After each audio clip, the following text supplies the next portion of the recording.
You were tuned in to episode 98 of the Goodfellas podcast. Your host G5 Jeff TV, aka G5, aka 5, aka the Guru. I got my main man with me, Boxing First Vlog, aka the General, aka Blunt, aka Blunt Bayless, aka Mr. 1K. It's in the building. What's going on, big bro? Oh man, it's boxing 24, so just call me Kobe. Absolutely. Absolutely. Big shout out to VP Shane. He'll be in here in a second. Uh, Before we get things started, we gotta do this right. We gotta do this right. Couple of announcements. Uh, Number one, article alert. Article alert. Uh, G5FTV.com. I need for y'all to go check out the new article, Division Kings Part One, penned by my man Boxing First Vlog. It's definitely a must read. Y'all ain't doing shit. Go over there, go read that. Big shout out to Google News for holding the website down. And we keeping the ball rolling. Do you want to give them a brief description of the article, or you just want to send them there? Man, I think they're gonna get the gist of it when they read it. I don't want to break it down too much because I got more to add to it. So obviously, as my man introduced it, is part one. So read that, man. You know what I mean? Eat that up, and I'm gonna be feeding you some more with some great writing. We're gonna be super active with the pen game because that's a great lane for me. You know what I'm saying? My mouthpiece is real slick, but I think my pen game a little slicker. You feel me? So we just gonna show love through this boxing writing along with this podcasting that we share with you guys. And again, it's not really always about the money for somebody like me. You know what I mean? I just do it truly for the love of the sport. And I hope y'all enjoy the reading, man. And let us know in the comments and the DMs how y'all feel about it. Yes, sir. So, what's up, love? got my guy VP Shane in the building. What's going on, little bro? Surviving in these streets, bro. Surviving in these boxing streets as always, man. Got a shout out family in the building. Conrad Boxing in the building. Said good evening. Big shout out to you, family. Michael Johnson, Boxing Talking More, said what it do. Big shout out to my guy Michael Johnson. We gotta get him up here one day for sure. Conrad Boxing, I like Campbell's story, but I don't see him handling what Haney will bring. We will get to that in a moment. But I gotta get these. Speak to who you're supposed to speak to. I haven't heard from him. So just off top before we get started, first of all, big shout out to Padman McGriff, man. Big shout out to Padman McGriff. You know what I'm saying? Came through yesterday. Came through, talked this shit. You know what I'm saying? We had a quality joint yesterday, and we are looking forward to hearing from him again, possibly tomorrow and Friday, and then definitely after the fight as well. So big shout out to the big bro, the family right there, Padman McGriff. Also, big shout out to Tay Jones. Big shout out to Tay Jones. Somebody that just came in and just really just showed that video some love, man. Like, and you never know where you're gonna get the love from. What's going on, man? Is that me freezing? What's going on, bro? You're good. Who's Tay Jones? Tay Jones is another guy. Padman knows him, but he been circulating the interview crazy. You know what I'm saying? So big shout out to Tay Jones, and big shout out to Drew Titan, man. Big shout out to Drew Titan. Salute to you, family. You could have picked anything to, the back, but you know what I'm saying? I think real recognize real at the end of the day.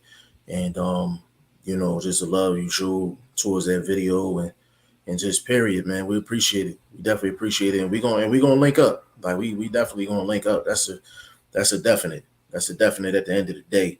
You know what I'm saying? Before we go any further though, there's been a few people who's asked me whether the fantasy league's over or if we finished it. This is an idea that me and Jeff had for years, and we're nowhere near finished with what we want, where and how we want to take it. We got so much more plans on it. But when you got the ambitions and the plans that we have, it just means every year you got to do better than the last season. So last season was at an all-time high with the numbers, with the payout, with the reward, with the promotion. So this year, well, not this year, this season, we got to go again, and it's got to be bigger and stronger. So we're just working out on like making it bigger and stronger, and making it more entertaining and more interactive for the people who's in the league, So news Yeah. will be coming soon, but unfortunately, we just can't give you a specific date yet. Like it's 2 or 3 kinks we gotta work out, but they're very important kinks, man, for sure. Let me get in these comment section real quick. English guy, family in the building said, "What up? What's up with you?"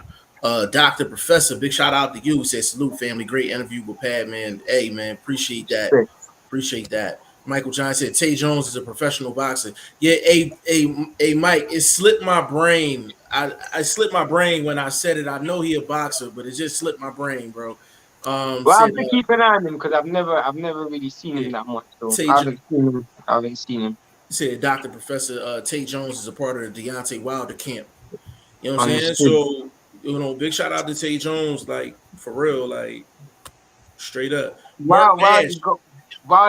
Wilder's got that name, When you bring Wilder's name, it just circulates with people. He's got that kind of pull to him. So yeah. I gotta head the Bama and take a picture next to the statue that said big shout out to Wilder. I see a few new names. Hit the like button, hit the subscribe button. Absolutely. Mark Nash said, "What up, people? Big shout out to you, family. Big shout out." But enough of the pleasantries, man. We gonna come, do what we come to do. This show is basically gonna be Devin Haney, Kambosos. We're gonna talk some X's and O's in regards to that. A forgotten fight, which shouldn't be, but it is. Cool boy Steph. One of my favorites right there. Yeah, one of my favorite fighters. Gonna be facing Danny Roman, who is definitely a quality opponent. And we got the undercard for Haney and Kambosos too, and we haven't really spoke on that. Who's on the undercard of that fight? I'm actually let Blunt. Let's kick it off there, bro. Let's kick it off there. Throw it. Well, yeah. Before we get into that, I just want another fight that's it's on my radar. It should be on everybody else's radar because of Shakur Stevenson, and that's the IBF lightweight junior lightweight title fight between Ogawa and Cordina. Cordina. So that's a very interesting fight. I get why Cordina is the favorite, but Ogawa's a champ for a reason. So you know what I mean. If you looking to wager on that, man, you definitely want to check out some tape and do a little homework. You know why that's the favorite? You know why that's so interesting for those who don't know? Ogawa's last fight was on the undercard of Kambosos Teofimo Lopez, and now they're fighting on the same weekend. Isn't that interesting? Yeah. When he won the world title, and he was an underdog in that fight. I think me and Blunt was live for that fight as well.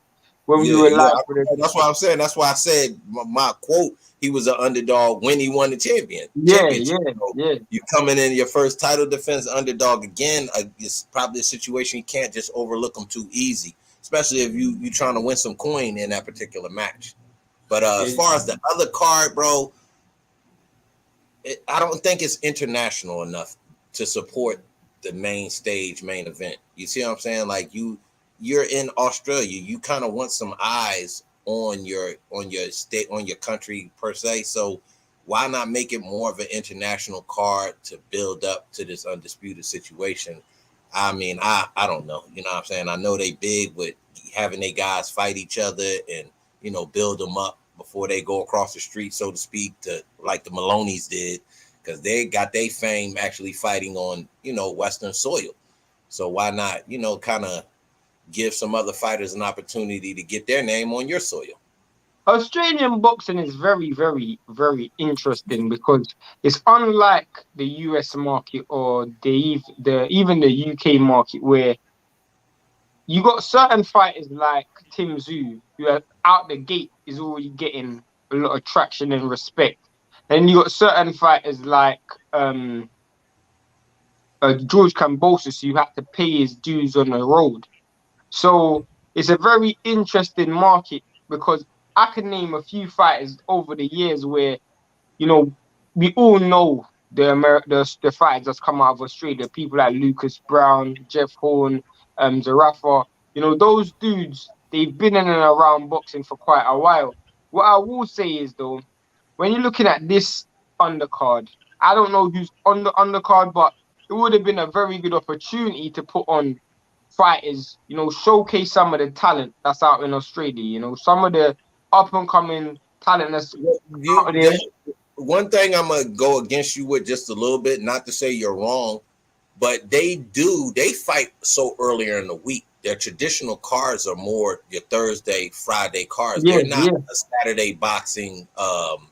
That's not their main day per se. So I think we kind of missing some of those guys that Shane is talking about based on their natural schedule. You know what I mean? No, but I know. I just would have thought that this would have been because this is probably the biggest fight in Australia. I agree with that. That's what I'm saying. If you wasn't going to go that route based on some of these guys might not have been lined up to take a fight Saturday, timing wise, contractual wise. But I think if you're going to again do that, why not kind of bring a little bit more international competition? You could have bought somebody from Scotland down. You could have bought somebody from Canada. You could have bought somebody that gives more of a Western, flavor, give a pull, get some more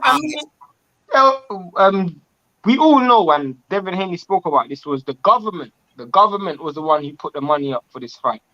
I get that, but if you're a government, that's what I'm saying. If I'm a government, I would have been invested more into the up and coming dudes, the dudes. So we stay on this platform, so we're not.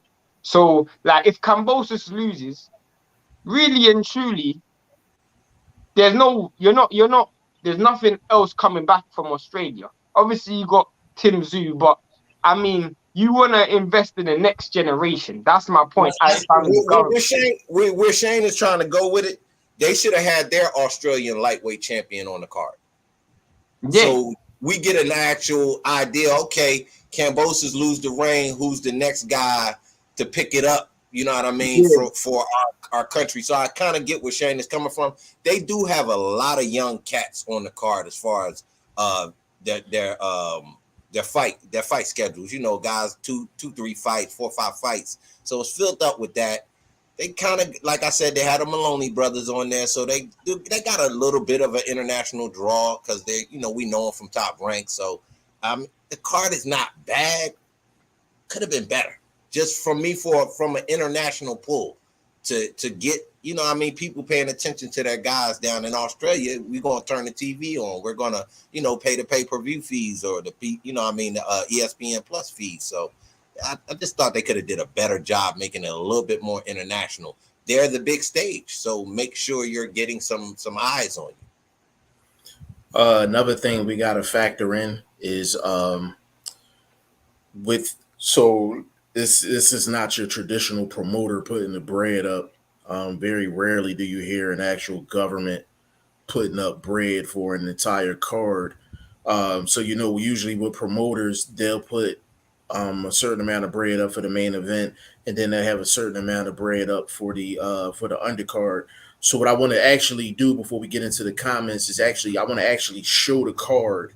I mean, an example of this, Jeff, is Thriller in Manila. No, not Thriller, Rumble in the Jungle. Nobody remembers who was on the undercard for that fight. The government put the money up for that fight, and it was all about the main event. Right. I'm gonna pull this up right now.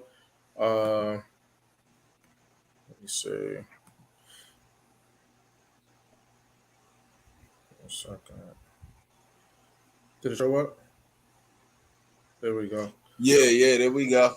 Yeah, so basically, just to break this down a little bit, you basically got down the bottom, you got three guys making their debut.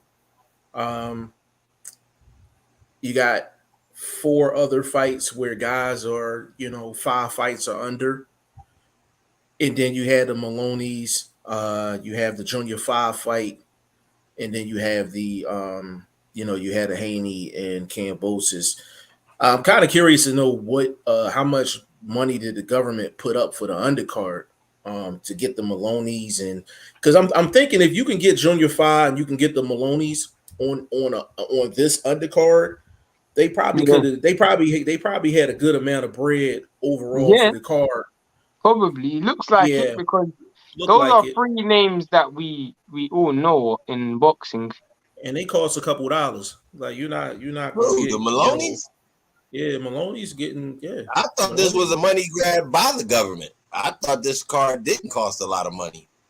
I mean, No, I mean, you got three How people much on the are you really undercard. paying Junior Five and Brown? Like that's not a but big you fight. gotta, bro. But I you gotta mean, think Junior about it. Farr and Lucas Brown. Junior Farr and Lucas Brown. That's a 300,000-400,000 fight right there by itself.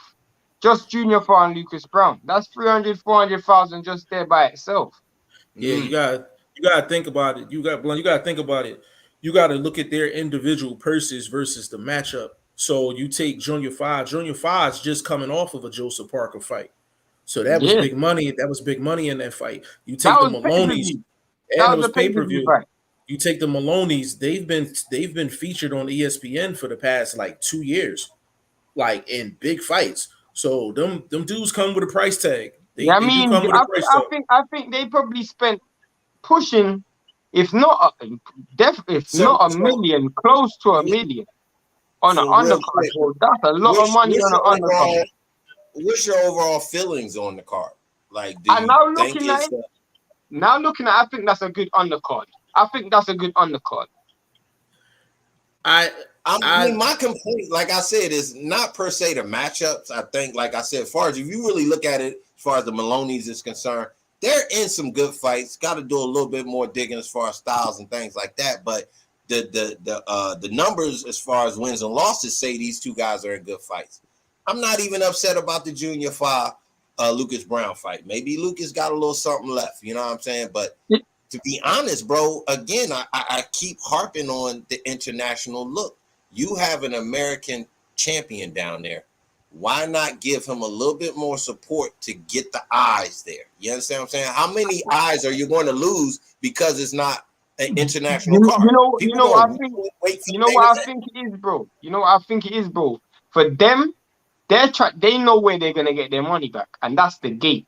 The truth is, if I got an American fighter in there or someone else, Americans ain't traveling all the way to Australia to watch that fight. But if I can get the people in my country to support the gate, because what it looks like to me, and I could be wrong, is they've got fighters that Australian people know. You know, Maloney, that's an Australian people know that. Lucas Brown, whilst he's past it, Australian people still know his name. Like they might not have got matchmaking, like the matchmaking might not be fantastic, Junior for Lucas Brown, but we know who those dudes are. You know, by getting names, it's like having a boy band. Like you're putting on a concert, you need as much people on that concert as possible to put on a poster. And that's what it looks like they've done, you know, and they're trying to So, sell a gate. but Jeff, looking at it from my perspective, do you think that's maybe a valid hiccup that the pundits like myself can gripe about, or do you think it's just good the way it is, the way they laid it out, it just the I best they could do? I think that it really depends on and it goes back to what I said earlier as far as the government fronting the money. I can't imagine them being overly concerned of how the card looks from a boxing perspective. They're looking at it like, how can I get my bread back, and then how can I get out of the red? That's probably their main concern. And on top of that, I'm assuming this is pay per view out there. Am I correct? Yeah. Yeah. So if they That's if that's my thing though. To maximize, I get what you're saying. I get your point, but isn't it, if you're a government and this is not your norm, like we put fights on all the time, wouldn't you want to maximize this opportunity of stepping into the bottom realm? who do you have in mind? Maybe that's a better I question. Who didn't do you see, have in that's my mind? thing. Once I looked at the card, I didn't come up with names to add. I just didn't see flags that represented more of an international feel. This is such a big fight, a historical fight. You want international eyes on you. So if you bring international fighters to your country, to draw those eyes in just based on support for those fighters. I will say this though. Usually when you get a fight of this magnitude, you usually don't get any names on the undercard. Like any names that you recognize. Especially when the government puts the money. Especially when the they government just care puts about it up. the main So event. That's a good amount of names. Yeah, no, I hear what you're saying. I definitely hear what you're saying. If it was a promoter, bro, I would understand. If it was a promoter, I would 100% understand what you're saying. But remember, Blunt, they're not looking at it for the long term in the sense that I don't think the government's going to be putting up more fights weekly. They just care about. You see my point? So I hear what you mean. We can get now and get gone. To be honest with you, this probably the first time they've ever put any wild bread up anyway for a fight. So they, that or Pacquiao, maybe the Pacquiao fight, he might have put some bread up. That might have been the last. Look at that fight. He was on the undercard for that fight. No one remembers, so it doesn't even matter. Yeah. But let's run through these comments. Let's run them. They're heavy. By the way, everyone in the comment section, keep dropping the comments, bro. We just this is what we do. Like button, man. We need that like button. Hit the like button, man. Good vibes only. Big shout out to you. Said, what does Tay Jones do in the Wilder camp? Definitely too small for sparring. I don't know. I'll let somebody in the comment section answer that. I'm not sure. Michael Johnson said nobody was paying attention to Kambosos before he had them belts in Australia, and that's not from me. That's fair. No, I had him on the radar from that Selby fight. I thought he was gonna make some moves after that. I don't know if he meant like his country. Oh well, yeah, probably. I don't know his country. If he means his country, then I get it because they definitely went riding with him. Yeah, you're not getting a big fight at home before this point. Yeah.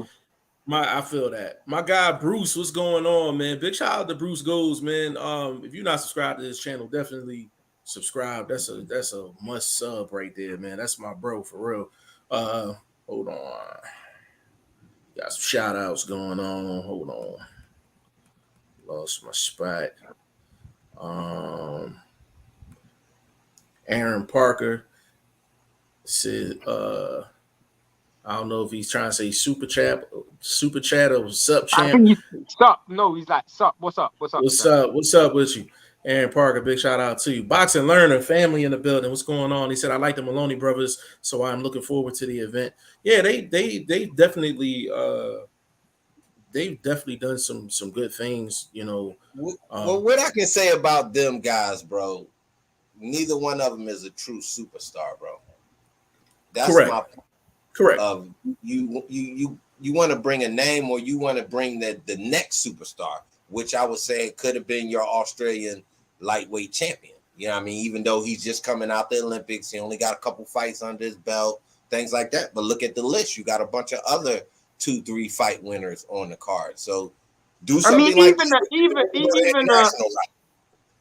what's Tim Zoo's brother's name? Even someone like that. He just fought a couple months ago. That's what I was saying. He just fought. Yeah, he just fought in a keep busy fight. He could get another keep busy fight. Yeah, I get it. This would be his third fight if they could have got Nikita Zoo on the card.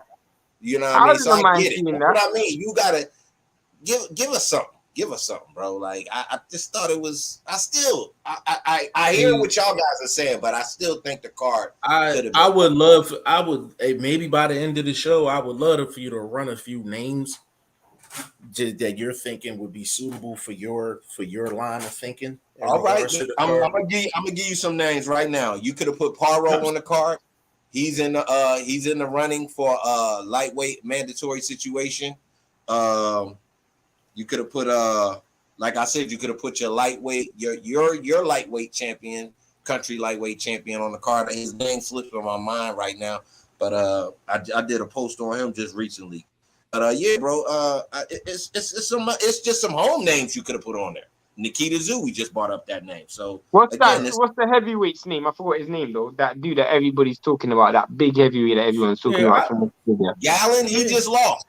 Gallon just lost. Again, I didn't even know that. The thing is, for me, bro. I had a nasty Aussie car parlay in and this dump truck. You know what I'm saying? And he called him a dump truck. He called him a dump truck. He's a rugby guy, bro. So he came over. I get, they moved him right. Couple wins, about 10, 11 wins under his belt. But when it's time to really step up against guys that know the craft, use their size, things like that, he's a fighter. He's not a boxer. So I lost money. Yeah. But let me look at this at the Australian champ, man. I did a let me run through these comments real quick, Blunt. Mr. P. Depps, what's going on? What you say? Salute to you, family.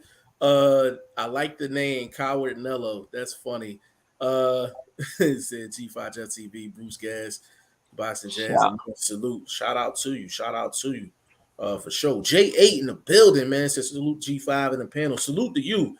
J8 was in there heavy on the pad. Yeah, man. I saw yesterday. Yeah, I saw. He was heavy in the comment section for sure. We're gonna get into the Devin Haney, George Kambosos. We're gonna get into that. Michael Johnson, anytime a government puts up money, is all for investment by means of taxes for foreign and national travelers, just like how Saudi and Saudi is a bit different. Saudi is a bit different though.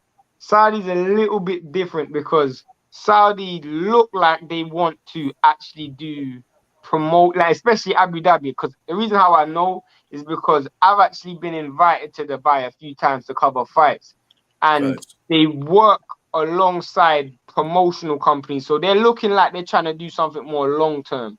But I get what you mean, though. Yeah, the government usually it's a snatch and grab. You know what I'm saying? Yeah, they hit a lick, keep it moving. Saudi want a long term thing, like Saudi. Basically, any big fight, if it goes to purse bid, expect a bid from Saudi Arabia. Yeah, facts. Fredo in the building. Great interview with Coach Padman yesterday. Fredo was in there heavy too yesterday. Big shout out to Fredo. I mean, and he was coming with that smoke. Fredo was coming with that smoke for sure. Dr. Professor, big shout out. Say, how many seats does 53,000? 53,000. Yeah, so it's gonna be they gonna sell that. I mean, there's some stadiums in Australia that do 90, 100,000, 120,000 in Australia. Some big stadiums in Australia. Hey Doc, but that's what I'm saying. Like the confidence in Kambosos in terms of what kind of numbers he can pull in, the stadium that they put him in kind of tells you the kind of confidence they have is kind of lukewarm. You know what I'm saying? If they had high confidence, they would have put him in a bigger stadium. But this is what we were saying. If we was managing Kambosos, we wouldn't have put him in with Devin Haney straight away. I would have milked that cow a little bit longer. I would have put him in there with someone like a John O'Carroll, someone knows, and he can build a fan base in the Australian market. So when we do get a Devin Haney's coming over here and we're doing 80, 90,000 instead of 80. He's probably doing 80, but they know for a fact he can do 53 just off the fact. Yeah, so they played it safe. They played it real safe. Yeah, but if he wins, if he loses and they come back, what's going to happen is they're going to put it in a bigger stadium. They're going to put that thing in a bigger stadium for sure. Michael Johnson, I heard that from an Australian who was a boxing fan like yourself, Kambosos was unknown. No, I had somebody in Australia tell me that as well. Like in terms of like he's not a big name. Like, you know how Wilder's a big name in Bama. You know what I'm saying? Like it's not like that. You know, he made his name as a sparring partner. What people like, we don't have like a large amount of followers, but what we do have is like international followers. So a lot of people in different places in the world, and some like when someone in Australia, in fact, Andre Southgate should be in the comment section soon. He talks about he knows a lot about the Australian market. So yeah, Kambosos actually needs to get on. If he's on here, he actually needs to. I need to shoot him a link. Yeah, Andre Southgate would be good for him to come on. Yeah, big shout out to boy Harry Garside. He probably should have been on the card. That's the Australian lightweight champion on his third fight. Definitely somebody that could be fast tracked. And again, fought a couple months ago, about a month and a half or so. So probably somebody they could have slipped in there, bro. So I'm gathering names as you asked me to do. Yeah, but that's his name, Harry Garside. We got to factor this in too. With Top Rank being involved, I guarantee you they probably like, yo, we need about 3-4 of them slots. So we got to factor that in as well. Bruce Gas, Boxing Jazz, and more. He said, please shoot me a sub. You see the link. He said, I'll get you high on screen. and the man does have a bong on him when he's on live, man. Definitely go subscribe to my man Bruce. And you know the thing that's crazy before I get into the next comment, Bruce was in here all the time. And yo, we said like, yo, he has one of the most legendary boxing voices you're ever gonna hear. Like he could commentate anywhere as far as I'm concerned. And we was like, yo, bro, we was like, you gotta get your own channel, bro. We love having you in here, but you gotta get your own channel, bro. So, but he'll tell you that though. So we love seeing what Bruce is doing, man. He's cut from the same cloth as us, man. For sure. I mean, I swear to God, Bruce Grove's voice, like, it just makes me feel like I'm in the 70s. I obviously I was in the 70s, but like listening to a 70s commentator, like play by play, bro, his voice. It's not even so much the substance. Obviously he has substance, but I mean like the voice alone, it just resonates with me. You can't teach a signature voice. That shit like Jadakiss and rap. You can't teach that. Like, you know what I mean? Can't teach that. Michael Johnson said, Bruce, I can't smoke. Well, you can get the secondhand smoke, Michael. You can get the secondhand, bro. English guy, Bruce, I just didn't realize you had a channel. No, Bruce channel is fire, bro. His channel is fire, bro. Fire. What else we got? He said, I got hey, listen, Michael J, he taking care of you, baby. He said he got edibles too, man. He got you. Aaron Parker, he said, what it do? Puff pass. He said, I can't do. Oh, Michael Johnson just can't do. He can't do anything weed wise. It is what it is. Bruce Gould, Bruce Lerner, boxing learner. I'm sorry. Harry Garside, Australia. That's the same thing Blunt just said. I still got love for you, Michael Johnson. Hey man, listen, just grab a bottle or something, man. Get a little drink. Hey, we smoke for you, my dude. We will smoke for you, absolutely. Michael Johnson, no Saudi, not different. Look at what they said. They want people to travel there. Oh no, they definitely want people to travel there. I'm just saying, Saudi have more, based on my understanding, Saudi have more of a long-term plan. Whereas Australia, to me, if they had a long-term plan, if Australia had a long-term plan, what you would have been seeing them milking this cow of Kambosos. You would have seen them throwing with Devin Haney just like that. They would have milked that cow with Kambosos. I got a question. Serious as cancer. If this works and they do excellent numbers, do you think they double back and try to get the Tim Tszyu, Jamel Charlo fight down there? I mean, if that fight goes to purse bids, there's a high chance that they win it. Yeah, if it goes to purse bid, it's a wrap. It's going to be down there. It's going to purse. Most of these fights go to purse bid. Like, nobody comes out the gate with astronomical. But didn't Tim Tszyu just sign with PBC? So how much PBC fights do you actually see go purse bids? Not many. Exactly. But that's my point. The purse bid, I mean, the original offer would be contingent on what they do down there and whether the selling here would be bigger gate-wise, things like that, to what their scene is. So well, I think. I mean, that's a good question. I don't know. Hey Vlog, let me throw this at you though. The reason why Al Heyman's cards usually don't go to purse bid is because everybody know if Al don't get what he want, he gonna tell his fighters to drop out the fight. This is bro. All right, I get you with your Al and this Godfather control. I get that. I understand that. But money talks and all of that walks, even with them. That's why they have sit downs. That's why they have sit downs. But he is the money. Go sit down and talk to. But he's not the only money. But that's what I'm saying. What's going to happen to Al? I'm telling you, he's going to get puffy combs. Somebody's going to pull out a wad and smack him in the face with it, bro. Because this is ridiculous control that he feels like no one can travel, no one can go across the street and make a bigger event. I mean, it depends on how much faith. To me, it reflects my Al Heyman. Hold on, Shane, real quick. So, Shane, you wasn't on the show when Vlog and I had this conversation about Al Heyman and his contracts and all of that. Now, we haven't had a discussion, the three of us, about this topic. What I want you to do, explain the Vlog Al's setup in terms of his contracts and his fighters? And I haven't talked to neither one of them. I mean, it's very straightforward in the sense that Al Heyman is cut from the cloth of keeping 100% control. And it's very simple. Unless he can personally make money from you, if he can't make money from you, you're free to do what you want to do. We've seen it with Danny Jacobs. We've seen it with Charles Martin. Obviously, we're about to see it with Kaunaki. But if he can make money off you, if you're one of his A-level, A-tier fighters, or even B-tier fighters, he ain't sending you across the street. You see my point? Like, and we've seen, like, there's times where fighters in his camp have been offered career high paydays, and it makes no difference. Literally makes zero difference, because at the end of the day, he lives by this saying, which is not all money is good money, and he would rather wait it out and make, let's say, mediocre fights than actually make a massive fight where it's generating a load of money on the other side of the street. So basically, it boils down to this: that the undisputed, very first time undisputed junior middleweight champion would drop the WBO belt because of Al Heyman. That's what it sounds like. That's what it boils down to.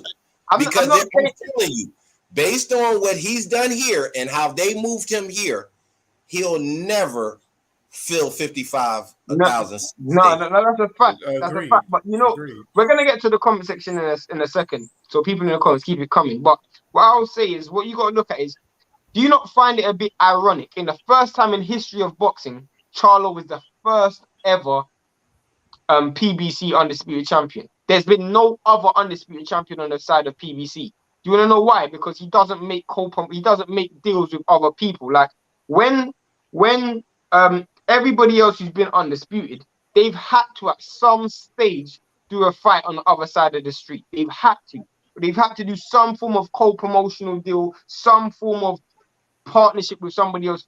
Al Heyman doesn't do that with his fighters. So the only reason why he was able to do it with Charlo was because he had everybody in that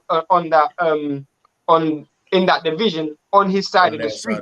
But when Munguia was champion, when Munguia was WBO champion, it was desert dry. There was no chance of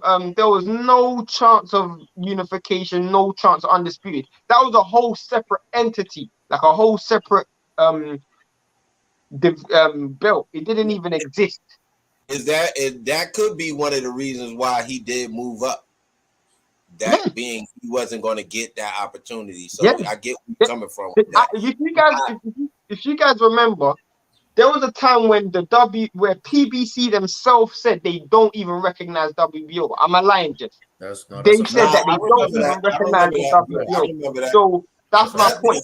Hey, that's like me trying to get y'all to give my dude Tagu credit for that IBO world title. You know what I'm saying? So, all right, yo, hey, vlog. Before we move forward in the comments, I'm gonna tell you this one thing, and this is where you veer off to the side. There's one clause in all of Al Heyman's contracts that you'll never agree with because you just a different type of cat. All of them dudes sign a contract with Al Heyman. They sign away their rights to have the final say on anything that they do inside of the ring or outside of the ring. In terms of decisions, Al Heyman literally has the final say on everything that they do in regards to their career. And that's where the Godfather thing comes in at. But I know a dude like you wouldn't sign that. You know goddamn well I ain't. You know what I'm saying? But that's what it is. I mean, I get it when you're trying to, get in the door and, it's like the rap game. A lot of them dudes jump on that first deal but you gotta be dirty, bro.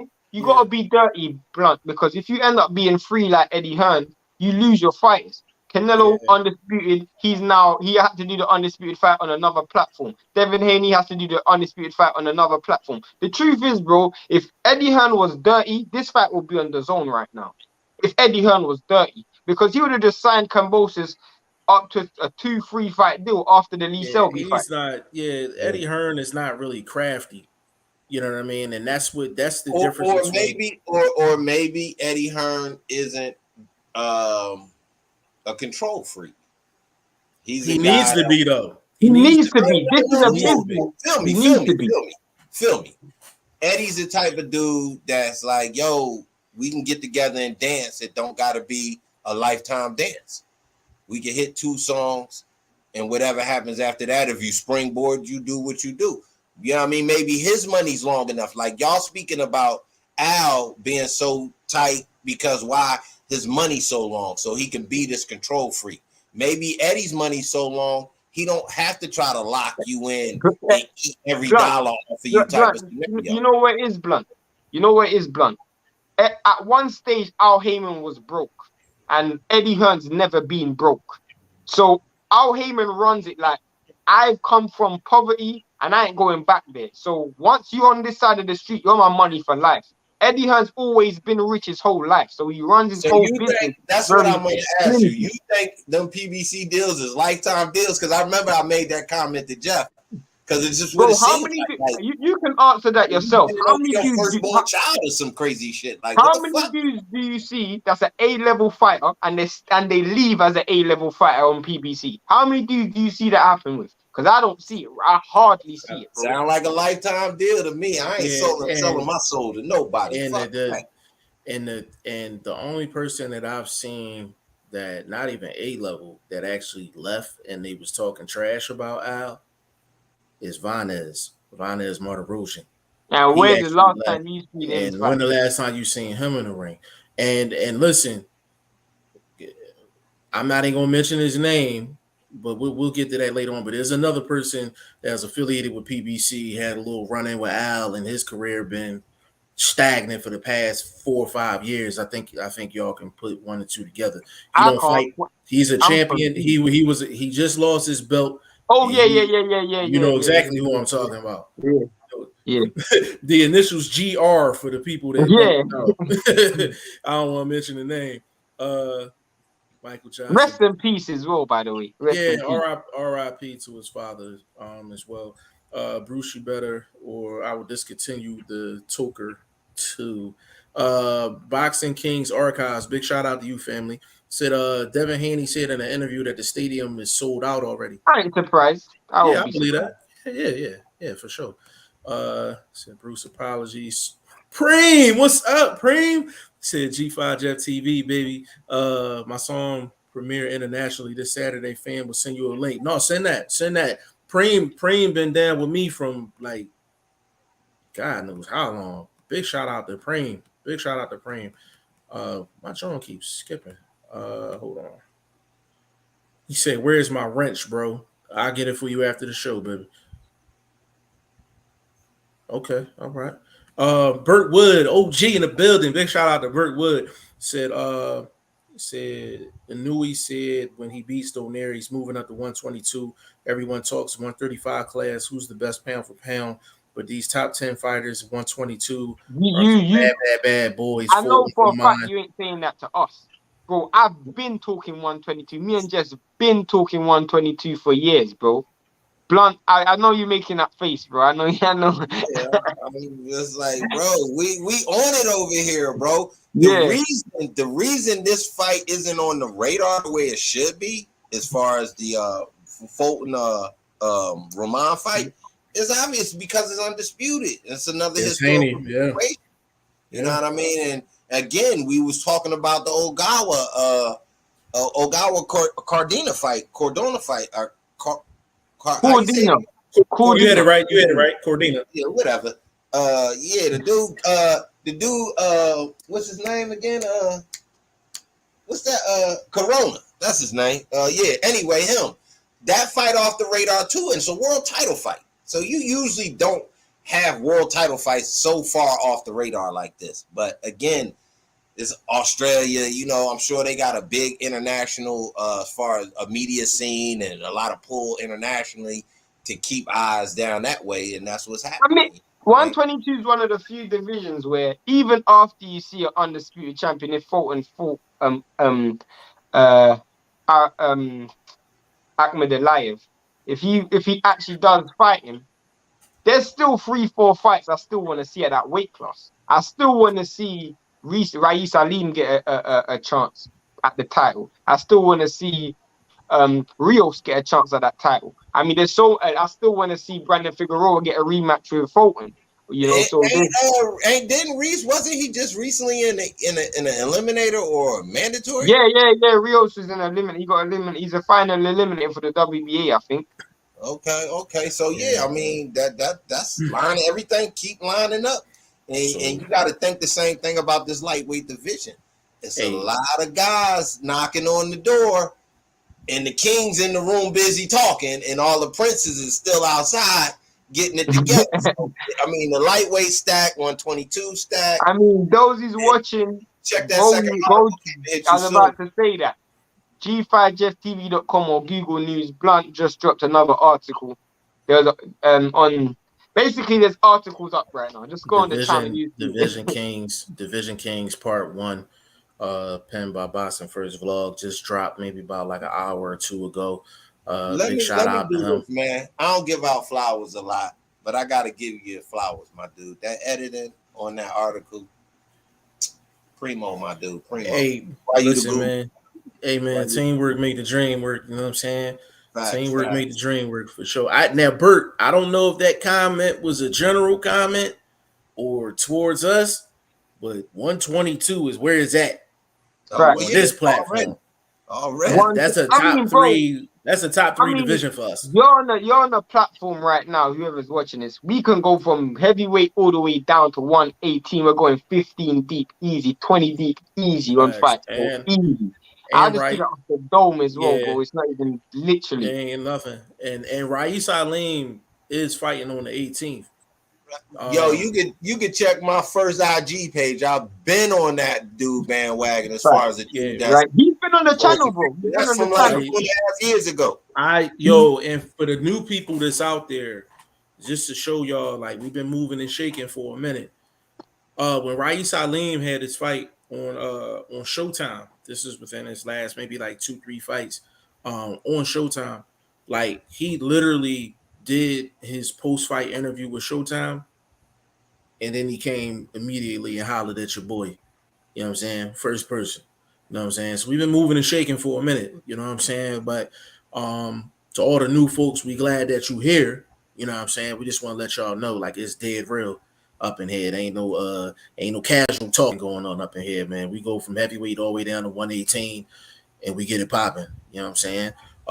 Michael Johnson, he said, I said the Saudi thing before he was done talking. He right. Yeah, he's talking about you, Shane. Cool. He said, if the money right, I think so. Charlo wouldn't mind. Money changes everything, but the control of the money seems to be the problem. Let me speak on that real quick. So the fact that Tim Tszyu has an affiliation with PBC now, I highly doubt if it goes to purse bid. I highly doubt it. If it was to go to purse bid, yeah, like Charlo would either have to travel or drop the belt. Like it's really that simple because there's no way. Because Al's not going to bid and win that purse bid for that fight just to get it in the United States. Because if that was the case, he would have just negotiated it so it wouldn't go to purse bid. In the first place. Let me do this real quick. I heard what you just said. Let me revise the question a little bit. Being as though you just commented, and we did just see him on PBC. He has an affiliation with Al and them. They probably have some sort of verbal deal. Would it be best to maximize the fight and have it in Australia? Agreed. Okay. Agreed. Okay. Yeah, no, straight money out. Forget the politics and Al Heyman contracts and all of that. The most money is in Australia. They're doing 90,000 for that. We gotta get to the Stephen Haney. We gotta get to the Stephen Haney talk soon. Yeah, you know what I'm saying. We gonna get. We've been in there 49 minutes. Man, we you know how we get when we get in here, bro. Yeah, and you part of that reason too. Yeah, I know, we bro. don't. I'm probably at fault in this one, bro. Yeah. Shane be the main one detouring the car and shit and be like, yo, we going the wrong way. Be like, yeah, I know. Nah, but that's how I get, man. That's how I get, man. But no, Blunt, you're 100% right, man. Like all of the money is in Australia because I'm like, you talking a live gate, Then on top of that, you talking the TV deal. You know they're gonna have to work something out as far as the TV deal, that Australian money. So yeah, that's big money. Marvel Stadium, just the name itself Yeah. is going to draw eyeballs. Another undisputed situation in Australia. That'd be nasty to back something like that. I read a few Heyman bout agreements. They are fair. I mean, Yeah, I mean they're listen. His contracts are good as long as you're okay with not having the final say. If you're okay with that, that's my thing. Is a fight contract different from a managerial contract, a promotional contract? Because a fight contract, pay wise, what you're expected, blah blah blah, you know, media stuff like that. Isn't that different than your like of course. So my question to Mike is what contract did he see? You know what I mean? Oh, fair enough. Fair enough. Mike, if you want to answer that, that's cool. That's a fair question. Keep running. Fair question. Keep running. Let's Birdwood, Shane.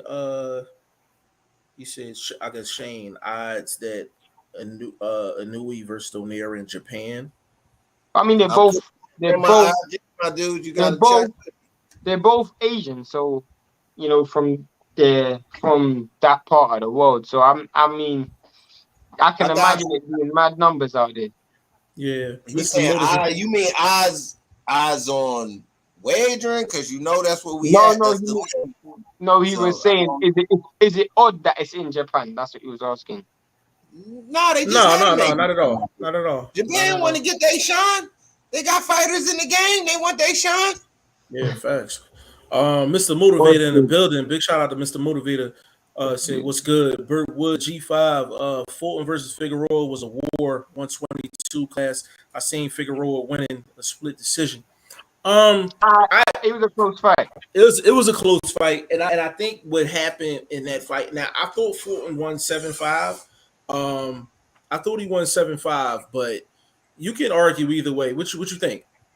On the live, I scored it a draw, but this is the problem with Figueroa because of his style. When you watch it live, a lot of the shots that Fulton land you don't see live. You have to see it on the playback because of how big Figueroa is, and he's very imposing. So when you look at it, a lot of shots that you think aren't landing are actually landing, but because of his frame and how overly aggressive he is and literally overwhelming with shots, it's very difficult to see what lands and what don't land. And his hands just kind of wail through, so it doesn't look like Fulton's throwing anything back or landing anything back. But when you look at it on slow motion and when you look at it on a playback and different angles, you can actually see that some of the shots that Fulton were landing were shorter and tighter, and they just were getting missed in the chaos that was going on.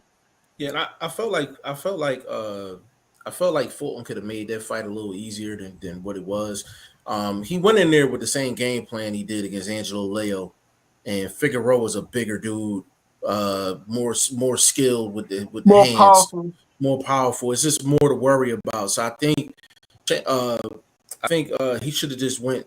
Cool Boy should have just went pure boxer in that fight, and he decided to try to go with the Leo style and made it a lot more difficult. He gave Figueroa the chance that he needed to actually pull that fight off. Like Fulton's the reason why that fight was like super duper tight. But it was a good fight though. Don't get it twisted. Really good fight. Michael Johnson, I read a Haney contract by way of lawsuit. That's not true. It states basically the fight contract has to go through them, and that makes sense if you think about it. No, in a sense, I see what you're saying. I guess I was speaking more so of the managerial side of the contract. I understand what you're saying though. I was saying more about agreement is made per fight. So like if you listen to what's going on in the news right now, Errol Spence is saying sign the contract. That's about agreement. He's not saying to sign with Al Heyman managerial for the rest of your career. He's saying sign the about agreement because that's a completely different contract. But yeah, continue. Yeah. Aaron Parker, big shout out to you, family. Said GRJ. That is exactly correct. That's what I was talking about. I don't know if you know the story that I know, Yeah. But we can definitely talk off camera if you want. Big shout out to Devin in the building. Says salute G5, love your content. I just subscribed to your channel. Keep up the good work, man. We respect that. Appreciate you. Michael said, but 90K stadium of much money is that 5 mil. I mean, I don't know what the ticket prices be. Of course, they be lower prices, but when you got to think about it this way, Michael. When you talking about that many people, you got the gate. It's gonna be so much advertising money that's coming in because it's 90,000 people. You know what I mean? So the advertising companies are literally they're gonna take care of the overhead. There will be no overhead for the promoters or anything like that. Advertising money should really take care of all of the overhead. So all that bread that's coming in, that should just be straight cash. That should be straight cash, but that's the benefits. And Shane can speak on that because he's in the UK and he's seen cars that got 80, 90,000. Am I correct on that in terms of how that usually flows? The difference with this is I don't know how they do with the site fee, because I don't know how the site fee works. Because out here in the UK, when you get a big venue like a Wembley or like the stadium in Cardiff that does 80,000, or let's say another big stadium does 70,000, it's the site fee, but it's also a case of what you will see is a promoter will buy the gate. Now, when they buy the gate, that means they ain't splitting no money with the site. They will just pay you up front, and that's it. I don't know how they're doing it in America, but in Australia. Because 1 second, Blunt, sorry to cut you off. One thing is, out here in the UK, our price differences don't change. So if it's 90,000, it's 90,000 still at a very, very high price. I mean, you were getting ringside seats for 50 grand, Fury versus Wilder.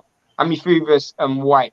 You see my point? You're getting the tickets for like $1,000, $2,000, and you're still in the nosebleed, bro. So that's what I'm saying. The price difference ain't changing. The reason why they do that is because I bought the gate. I just paid for the gate. So everything from this point onwards is going in my pocket. So I don't know how they do it in Australia. Okay. I wanted to chime in just to tell you, from my point of view, I don't know a lot of numbers about boxing and blah, blah, blah, but I ain't no idiot. It seems to me it's free money because the state obviously controls the land that the stadium's on. So whether it's linked up, it's quote unquote is Marvel Stadium. So that tells me Walt Disney has something to do with it.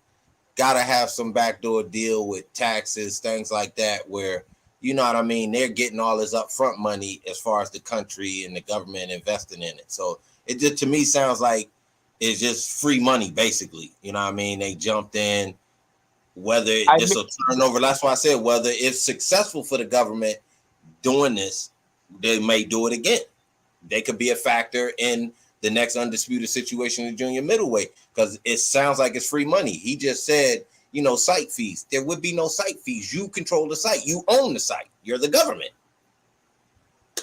Just my thought. Yeah, in the Kambosos situation, you're exactly right. Like the government, there is no site fee when the government's putting the bread up. So yeah, it's the same thing. I think in Saudi Arabia they built a stadium for. They built the stadium. Yeah, they built the stadium for AJ. So yeah, there's no site fee. Like yeah, you're 100% right. 100% right. He said I seen both contracts. Fair enough. Boxing Kings Archives. I like that you guys recognize the lower weight classes as well. Not a lot of boxing commentary cover weight classes under Cool Boy. I subscribe because of Tay and Pad, man, and I like your channel. Hey, man, we respect that, man. We respect you. I mean, we cover every weight class, but we can go like I'm telling you, there's no YouTube channel. I'll invite every YouTuber on this. I'll invite any YouTuber on this platform, anyone. And I guarantee you, it's sink or swim, bro. If you don't know boxing, you don't know. If you know boxing, you know. There's not many that know. I'm gonna tell you how far I go with it. I just covered the Harry Carside, did a little preview video in the Matet fight. That's the Sudanese fighter. So we do cover boxing across a wide realm. You don't have to be quote unquote marquee fighters for us to talk about you. You know, dudes like me, I love the sport. So you know what I mean, I'm gonna help give you a name. You know what I mean? So it is what it is. Hope y'all appreciate it. Yo, give me a sub too. You know what I mean, trying to get my numbers up. Go subscribe to Boxing First Vlog as well.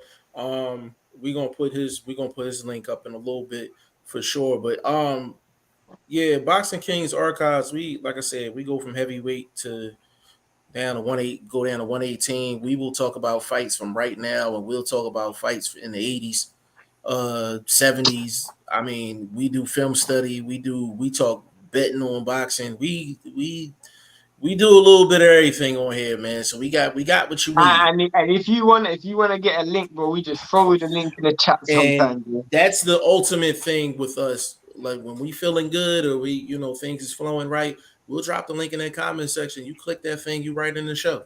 You know what I'm saying? So we are built different. And it's not even a brag thing. That's just what we do. You know what I'm saying? Burt Wood, the judges' score was BSG5, Fulton versus Figueroa. I don't think so. It was a close. I mean, bro, it's a lot of fights. I get Burt on that because I felt like Melendez in that Ramirez fight that I called this past weekend on the undercard of Tank. I thought Melendez won that fight, or worse, that was a draw. So I get where Burt has see a particular fight and just see it his way. These fights be that close, man. You can go back to. I get that. I'm not. If he believes Figueroa won, there's no problem with that. But you gotta understand that, to me, like, there's a difference between a close fight and a controversial fight and the robbery. There's certain fights that's just a close fight and a judge saw it one way. I wouldn't call those fights a robbery. If it's 7-5 across the board and it's just one round either man, then I'm not going to say that's a robbery. I'm just going to say, you know what, that's his perspective. That's what he likes. Yo, Bert, give us your scorecard for that fight. That'll give us a better idea. We go into Devin Haney now. Let's get into this. We trying to get through the comments. It's cooking in here. Hold on. Burt Wood, Killer Cam versus Haney. I hear more about the judges. That's sad. Bro, that's boxing. That's boxing, man. You guy got a home cooking fight. Judges might play a part. Mike said, have y'all ever thought of points like who gets paid on fight replays and why this day you play a fight from 30 years ago and you get your video blocked? I can actually answer that. So when you're talking YouTube, right? People's content. So you have different licenses. So you have and I don't want to get too crazy with it, but just a general thing. So if you have your videos on YouTube, your video is under a YouTube license. There's certain parameters you got to follow under a YouTube license. Then you have the actual content, the actual video. So for example, if I wanted to watch the first Canelo versus Golovkin fight, which was on HBO, that is a HBO product that has its own licensing, and then you got to combine that with the YouTube licensing as well. So basically, to answer your question, there's a lot of red tape. To be honest with you, they missing out on a lot of exposure and a lot of bread, because if we're able to highlight fights from back in the day and actually put it on YouTube and have watch parties and things like that, it'll just expand everything, on a whole different scale. But there's basically just a lot of licenses and a lot of red tape, and that's why a lot of people's videos get blocked. We've had that happen a couple times, but we know how to rumble them boys, and you know what I'm saying, get them things removed. You know what I mean? And W Right Side says salute G5 panel in the chat. Big shout out to you, family. With that being said, let's get into Devin Haney, Kambosos. Let's get into the X's and O's of this fight. And it's been a lot of trash talk and all that. We done did that already.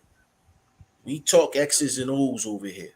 You know what I'm saying? So actually, Vlog, I'm going to start with you. Keys to victory for Kambosos.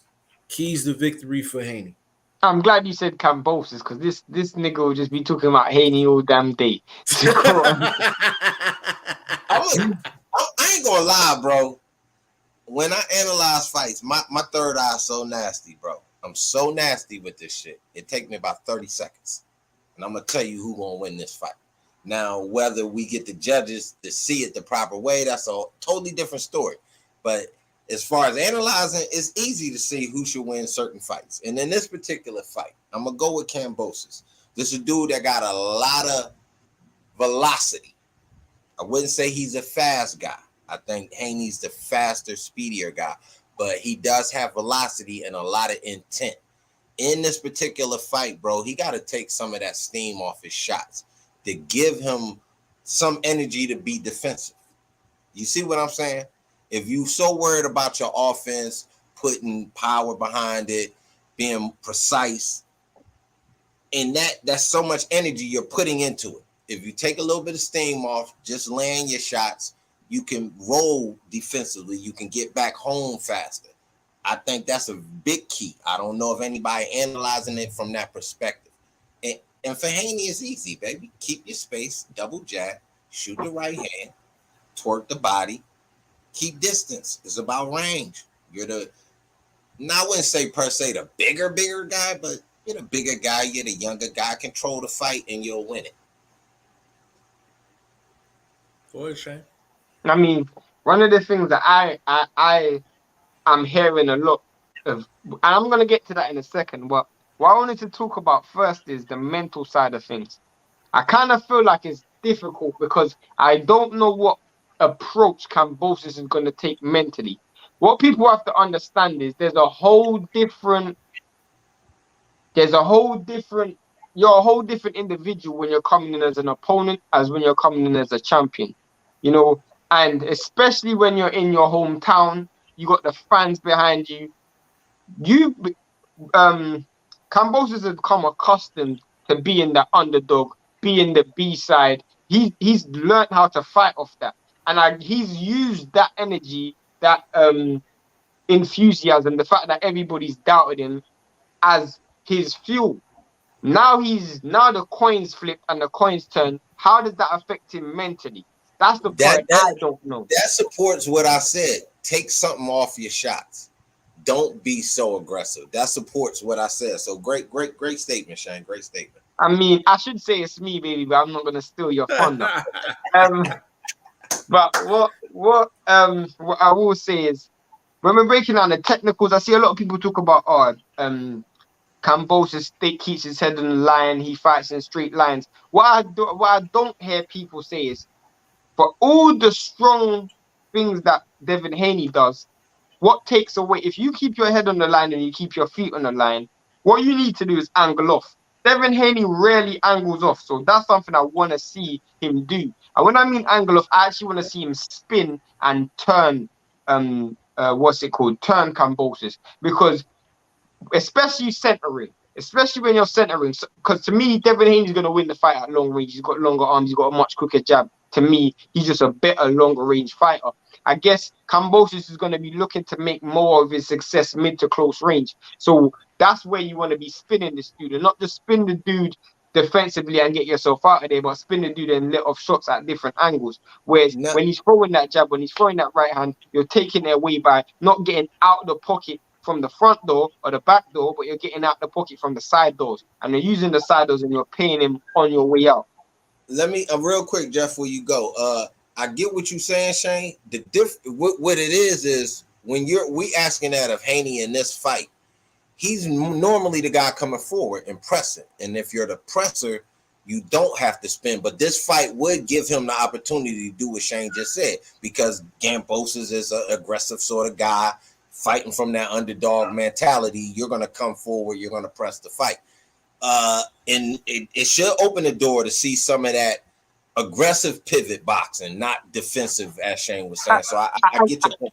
And another thing is, sorry to cut off Jeff, I know Jeff wants to go. I hear a lot of people talk about the jab, and there's different ways to throw the jab. Me personally, what Kambosos does like to do is he does this thing where he tries to like almost anticipate shots. He doesn't really got great defense. He more tries to anticipate and premeditate the shots that's coming instead of actually seeing the shot and slipping. I would actually throw dummy jabs. So throw light jabs to set up other shots. Reason why is because when you throw light jabs and you vary the range of your vary the speed of your punches, especially off a jab, the dude's more likely to walk into something else off the back of it, because he's thinking that the jab's coming at a certain speed and he's moving his head. Like, this guy does a thing where he kind of shells up and he uses the back of, like, you know how Floyd uses the inside of his shoulders to block shots? He uses the back of his shot and he really turns his head on and he gets real low. He only does that out of, what's the word? Premeditation. Like, he's expecting a shot to come. He doesn't see the shot and then slip it. So to me, if Devin Haney can vary the speed of his jab, he can walk Kambosos onto punches. Kambosos, on the other hand, if I'm Kambosos, the one thing I'm looking to do is really try and frustrate Devin Haney. So from minute one, I'm doing as much bravado as possible. Like, really trying to psychologically get into this dude's head, get this dude off his game plan, because you're not going to beat this dude technically.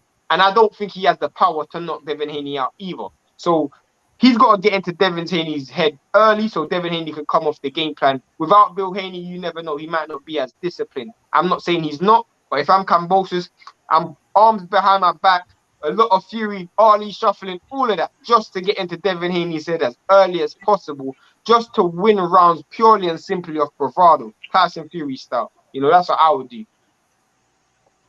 To add to that a little bit, if you're gonna do that and try to win psychologically, I think throwing heavy shots, some haymakers, some real double up hooks, like things that you're not used to doing, that makes Devin think, well, he throws more combinations, so he throwing heavy singles now. Is this gonna be his game plan? So there's another aspect of trying to play a mental mind game. Jeff, get in here, bro.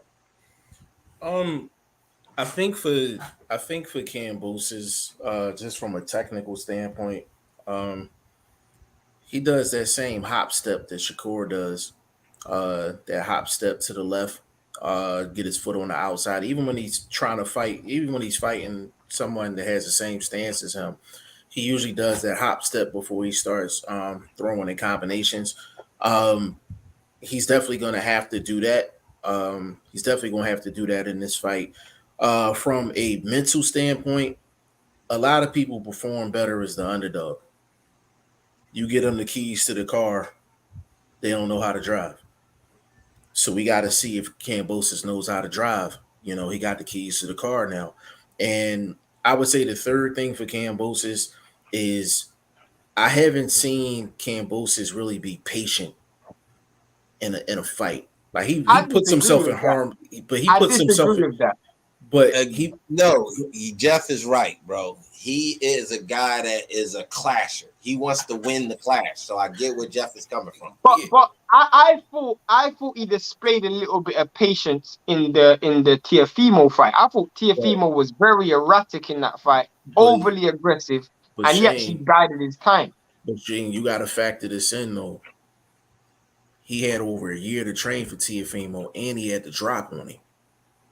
When Kambosos is in a traditional fight where he ain't got to drop on somebody, he's not really that patient. You know what I'm saying? So with Kambosos, he does have to show a little bit of patience in this fight. He can't come in there super reckless. Like Haney's too sharp for that. He's too sharp for that. Take something off your shots. Y'all both keep agreeing with me, just in different formats. Well, I'm trying to get my format out so I can agree with you more, brother. Go ahead, baby. I'm not disagreeing. The reason why I'm saying it is because I understand what you're saying, and I guess Teofimo was so aggressive that he had to be a little bit cautious in that fight because Teofimo just came out like a gun. But I kind of feel like I wouldn't say, I don't know, man. I wouldn't say Kambosos is that. I don't know. Maybe I'm wrong. But when you think, we can settle this real quick. When you think of Kambosos, do you think patience? When I think of Kambosos, I really don't have an impression. I just feel it's a dude who thinks he can box, and he tries to box to his best of ability. But, like he's a dude who tries to be technical, but he's not really that technical. I don't really think he's that skilled. But bro, his you got to remember, he trained with Horn, he's trained with Manny, and with those guys, not Horn per se, but Manny, his feet always doing this. pat, pat, pat, pat, pat. His feet's And always doing that. Is do and pat, if pat, you pat. look at it, he punches in the volume that Manny does too, combinates. So he does mimic Manny's style a little bit. Obviously, he's not defensively sound as Manny, I think. You know what I No, mean? I think he's better. I think he's better defensively than Manny. I think he's better defensively than Manny. Well, He hasn't seen the competition that Manny has either to really challenge his defense. Well, the thing about Manny definitely kept his head off the line more so than Kambosos does. Kambosos definitely keeps his head on the line for sure. Yeah, that's I was Kambosos don't really slip. He bends his head down. You know, like you got certified, you slip left to right. yeah. He bends his head down, which is still on the line. Literally, It's still still on the line. 12. Yeah, it's still 12:30. It's still 12:30. You know what I'm saying? Yeah.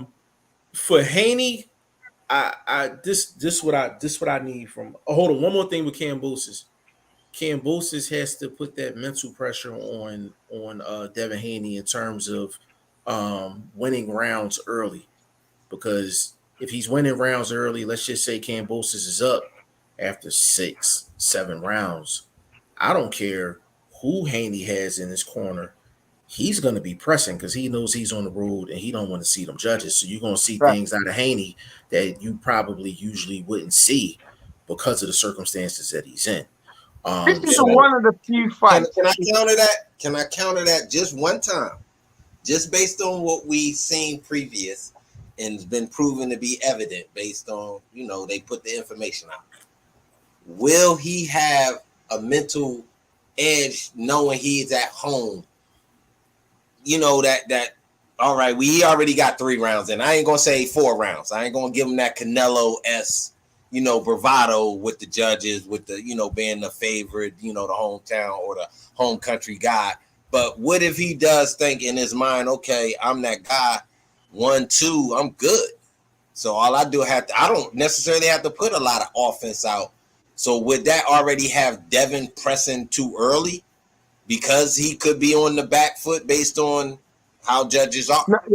But the problem is though, and I'm glad he brought that Blunt brought that question up.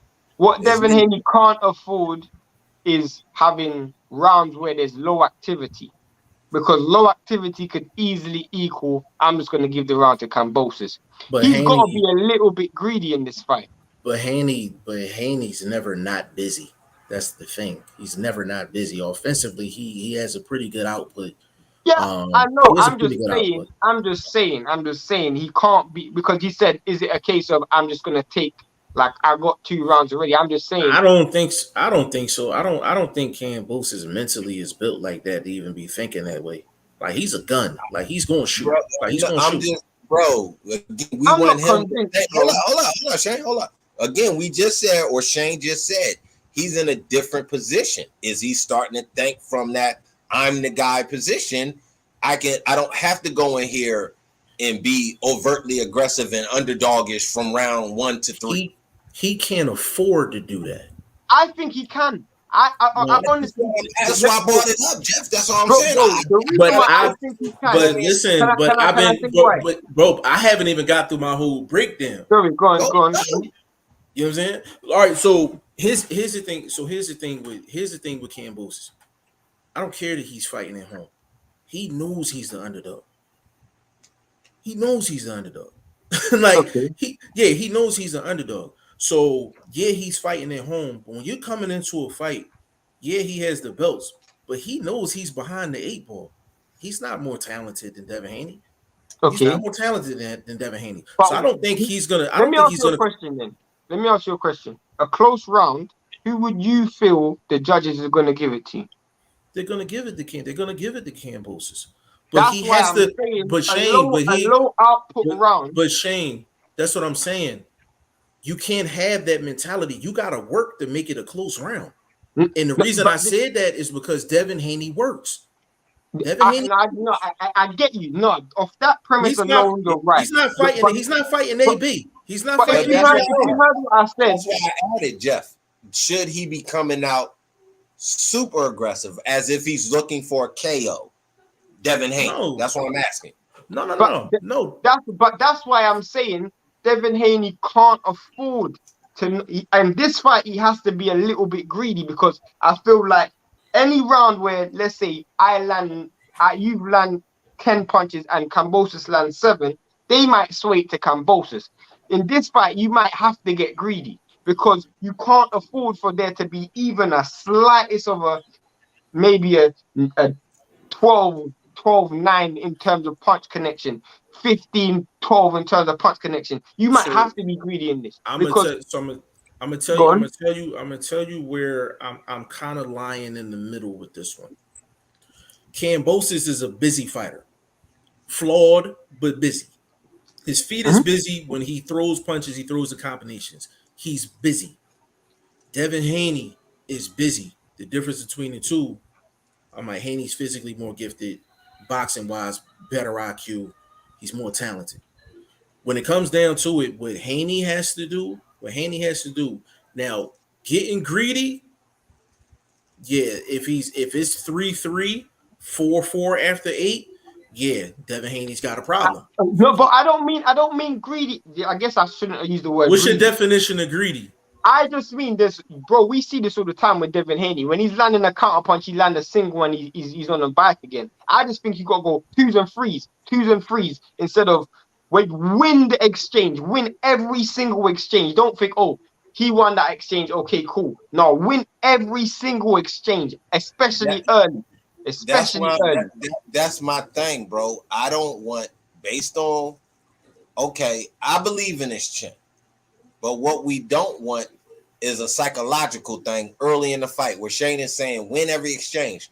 What if one of those exchanges he gets clipped? You see what I'm saying? Like if you going in front. But that's why I'm saying I wouldn't be. To me, you can win exchange. This is what I'm saying. It's almost a Loma style. You're gonna have to go in there where you're very, very offensive, but you're using your feet. You're taking advantage of your feet. So to me, I'm looking at it like this. If I'm Devin Haney, I'm looking side doors all day, left and rights all day. So I'm throwing straight jabs, of course. But the reason why I'm saying I just don't feel like a jab alone is going to be able to win this fight is because if the fight is close in terms of punch connection per round, I can see them giving the round to Kambosos. And I don't feel like Devin Haney can just win a fight purely and simply off a jab, especially if the rounds are close. Especially when he's not fighting a Linares, he's not fighting a Jojo Diaz, who's literally, let's keep it real, their feet are relatively slow. I'm not saying Kambosos' feet is quick, but they're much faster than Linares and Jojo Diaz. Hey Shane, but you can take that logic and apply it to any fighter that fights on the road. I'm basing it on styles though. Certain fighters don't have to worry about that because they got a racer in power. No, but your main point is if it's close in punch output, the home guy gets the round. You can apply that to any guy that has a home. Of course. All right, go ahead, Vlog. Go ahead. I think I would. This is me being Haney. Now that we really digging into this shit, I'm off the back foot, bro. My front foot power. Hold up. My front foot power hasn't been there. So if I set the range, feinting jabs, throwing soft jabs, making him want to be greedy off of that, my power could actually be on the back foot and could be a single. Most people expected to come off a combination from him, things like that. But his last time he, really, I don't want to use the word, but he murdered somebody in the ring. It was off a single. And I think it should come off the back foot. You know what I mean? I think we keep seeing Haney pressing because he's the bigger guy, throwing the jab, controlling the fight that way. And as Shane said, trying to win every exchange. Maybe let the fight come to him. You know what I mean? That's why I was saying I don't think he should come out gunning because he could be behind the 8-ball card wise. We're not sorry to cut you off, Jeff. When I'm saying not being greedy and winning exchanges, I just want to see Devin Haney be quite assertive. So don't move back unless this dude makes you move back. Yeah, don't draw the line in the sand in this fight and say you're gonna do what I want you to do. A bit like what Bivol done to Canelo. Like I'm gonna tell you where you're gonna fight and when to fight. That's what I would say. I don't want to see Devin Haney on the back foot if he's not given a reason to. You don't want to give the judges any reason to give Kambosos a Oh, round. There's a Devin lot Haney of was retreating. he was Devin on the Haney was he running. was on the back foot. He was retreating. I'm gonna give Kambosos No. I'm saying I looked at it as a you with this fight, you can't do the same fight and expect to win. I think Devin has to show some diversity, be front foot some rounds, suck him into some power shots instead of being so aggressive that you're opening yourself up to his speedy hands. Not the fastest hands, but he has some velocity. So you don't want to open yourself up trying to combine off the front foot. Maybe sandbagging to get your power off that way, changing the fight style up, giving the judges a different look and making the judge work. You see what I'm saying? The judges work too. If I'm Kambosos, you know what I would do, especially for the first 2 rounds, I would deploy a hell of a lot of movement where there's hardly any punches landed. Kind of like Wilder Fury 1, where you just saw Fury just basically move for 2-3 rounds, and he just gave Wilder Fury the round because no punches were landed. I would do that. I would do that if I was Kambosos, purely and simply just to get some rounds in the bank. That's not going to work because Devin Haney jabs. Devin Haney got one of the best jabs in the Bro, game. That's not going to work. You can't jab someone that's all the way out.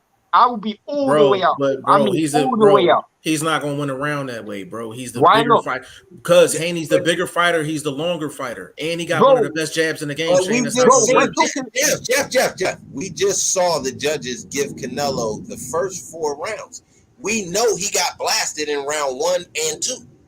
So we have to say that this is a possibility based on knowledge that we already know. And we know this is boxing. But which story are we going with? You just right, but you just said to me you want him to change up, you want him to change things up. No, we're talking about Kambosos, right? From Kambosos aspect of he can play the back foot. But he can play the back foot, but that's gonna put Haney on the front foot. That's advantage Haney.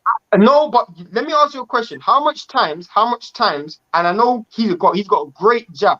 I understand that 100%. He's got good understanding of the distance, great speed.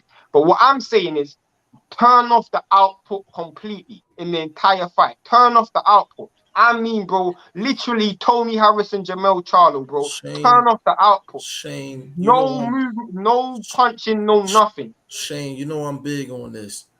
Go ahead. You don't ask a fighter to do something that they usually don't do. Now, ask yourself, is that realistic? That's not realistic. Not for Kambosos.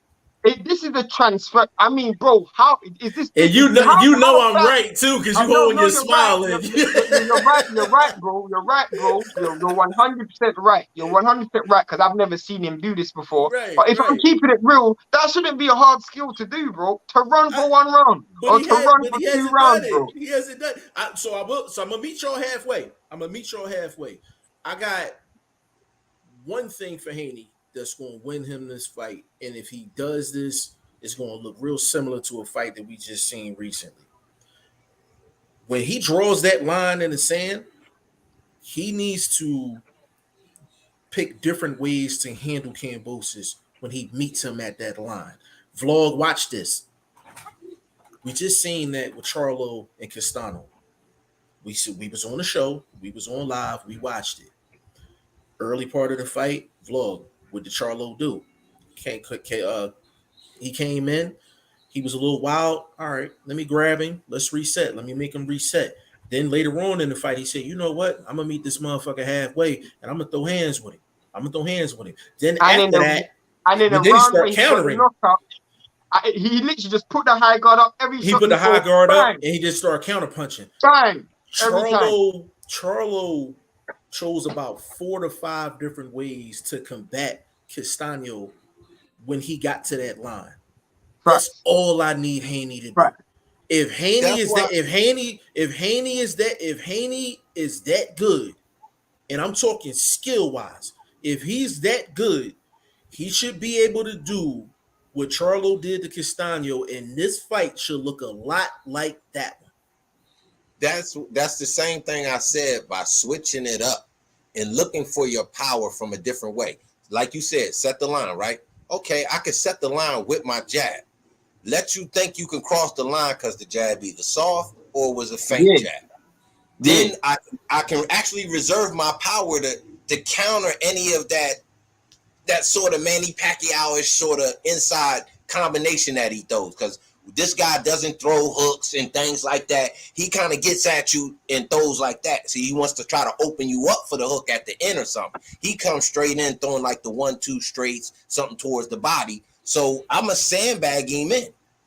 Bing, and sit down on something more than what I've been able to do on the front foot for the past 3 fights. Because he's been on the front foot outside of the JoJo. He did a little bit of back foot boxing in that JoJo fight because JoJo's just a press type of fighter. So, you know what I mean? But he hasn't been able to really, I think, concentrate on different ways to throw that power that we think he don't have. But I believe he still got it. It's just how you throw it to me. And Haney does. Let me add this too. Haney does a great job at taking what the fighter gives him. He does a great job at that. And what Charlo did against Castano, and this is why I'm bringing up this fight, I had questions on whether Jamil was elite. And sometimes I need to see that one performance for me to prove that he was elite. And Vlog, I'm gonna stop you here. Because you did the exact same thing I did. He wasn't elite when he fought Tony Harrison. You understand what I'm saying? Like, he's had other fights where he wasn't elite. The Castano first fight, he wasn't elite. I wanted to see that one performance where he puts everything together, and he showed me that. That's what I'm looking for Haney in this fight. If he's that dude, pound for pound level, he should give me what Charlo gave me versus Castano. So, okay. So just to count some comments, by the way. One time. I got you. Shit, how do I word this, bro? Haney hasn't given you that perfect performance yet. Not with a guy, not in a sense of a lot of the pushback as far as his opponents. Okay. Now that's a no. That's what that sounds like. Now, to give out the same style performance, would it have to be a knockout? He should get Kambosos up out of there if he does that. He should get him up out of there. Okay, that's he should get him up out of there.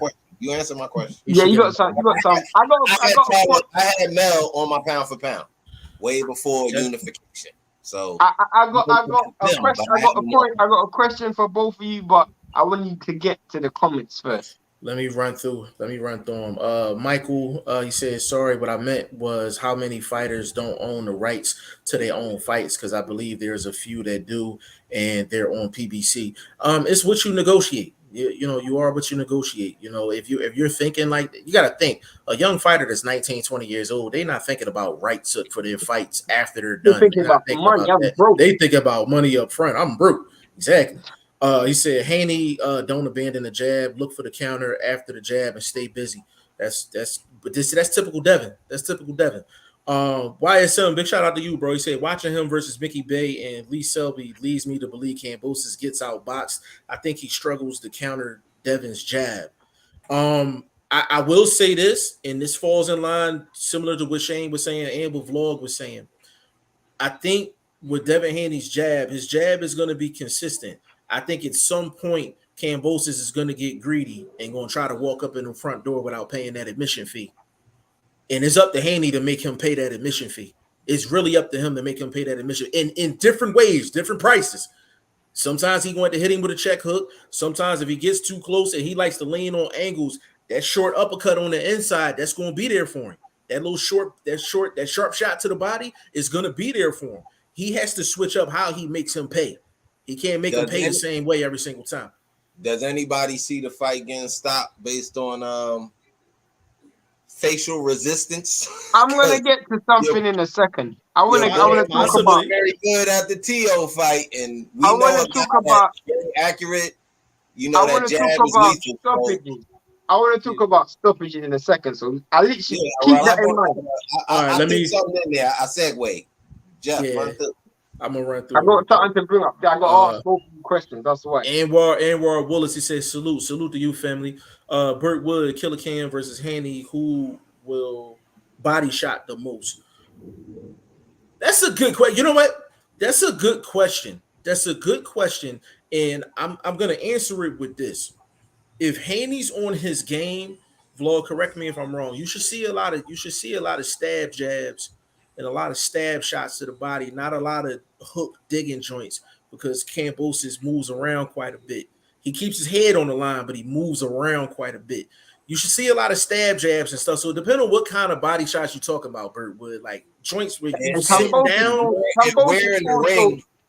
And where in the ring you gonna let your body shot off? You don't want to throw a body shot in y'all center mass ring. That's an easy step back. That's an easy slide around. You know what I'm saying? Or get counted. So it's kind of weird positioning. Kambosos also don't fight square neither, so it'll be a bit difficult. It's hard. I'm thinking neither guy is gonna give the other guy an opportunity to really sit and dig. So I'm looking for those stab jab shots, them little 1-2s on the inside when they clinch in, stuff like that. Nothing major. I'm not gonna lie to you. I kind of want to see Devin Haney not abandon the shoulder roll, but I'm gonna get to it in a second. Just go for the comps. At least you got a point that I really want to say. YSM says, Shane, if you watch Shakur versus Haney sparring, Dev has another style and gear. He can apply pressure. That's been his fight mode from jump day one. I haven't necessarily seen him apply the pressure that I'm talking about. I haven't seen that Haney, that sparring Haney stops Kambosos. I haven't seen that sparring Devin Haney in an actual fight in a while. He takes a different approach in actual fights. When you see him in that Shane, you've seen him in sparring sessions where he's just killing dudes. Like he's killing dudes. Yeah, you don't see that a lot. You don't see that. Let me ask a question. Let me ask YSM a question. Is that pre-shoulder surgery or post-shoulder surgery? Again. I'm more talking about the footwork. Like me personally, like I don't see. I understand what Blunt's saying about pressure. I know what he's talking about, calculated, educated pressure. But the pressure fighting I'm talking about is more like the pressure that you'll see in a Cruz. You know, Isaac Cruz Gonzalez, just head down, forward, straight through. You ain't gonna see that from Devin Haney. You know, you ain't gonna see a dude just walking down straight, put on the high guard, get to work, Joe Frazier style. You're not gonna see that from Haney. That's what I meant. But yeah. I think you see that from him if the fight is brought to him. Then that's what got him caught by Linares. He tried to meet the fight right there at the end of the round. I'm gonna finish this round off strong, toe to toe. He got clipped. But the thing about that though, like he did everything right except for he put his hand the wrong way. Like so Linares was facing this way. He put his hand like this. There's no punches that's gonna get there. He left his whole front part of his face open. So he should have did this, and he did this and left his whole face open. Like prior to that, he did everything else right, and I was just like, "Damn, bro." You're kind of giving away my gems right now. So please, I want to say a point, and it's really pressing me right now. I just want you to go for it. Let it rip, bro. No, you want me to get through this? All right, I'll get through the rest. Because it's gonna create a long tangent. Okay. That's why. Big shout out to Keita. Said hello, everybody. Big shout out to you. Right side said, I think Dev comes forward against Kambosos. Kambosos struggles to be offensive on the back foot. Kambosos is not good on the back foot at all. He's not good on the back foot. He's on the back foot against Teofimo Lopez, though. Yeah, but Teofimo. Selby pressed him a little bit. Selby pressed him too. Yeah, Teofimo Lopez was so reckless. He was wild. He was so reckless. So Kambosos looked a lot better off the back foot in the Teofimo fight than he really is, because Teofimo was wild as hell. He was wild. You know how a Vlog, you'll appreciate this. Teofimo fought like he had a bet on 6 rounds or less. Now you tell me I'm wrong. But also, you gotta remember he gassed a little bit in the Loma fight. So he probably came into that fight fighting like, yo, I just gotta let this shit hang out. And I gotta get this dude up out of there. Yeah. Ali didn't have the best camp neither, so yeah, Mr. Well, yeah, Motivator said no. JB, big shout out to JB. I think Haney wins, but don't sleep on Kambosos. It will be a closer fight than you think. No, listen, it's gonna hold on. Listen, it's gonna be a competitive fight. It's gonna be a competitive fight. I don't think so. Oh, what I'm saying is Haney is the better fighter physically. He got the better IQ. He got the better feet. He got the better hands. He checks every single box over Kambosos.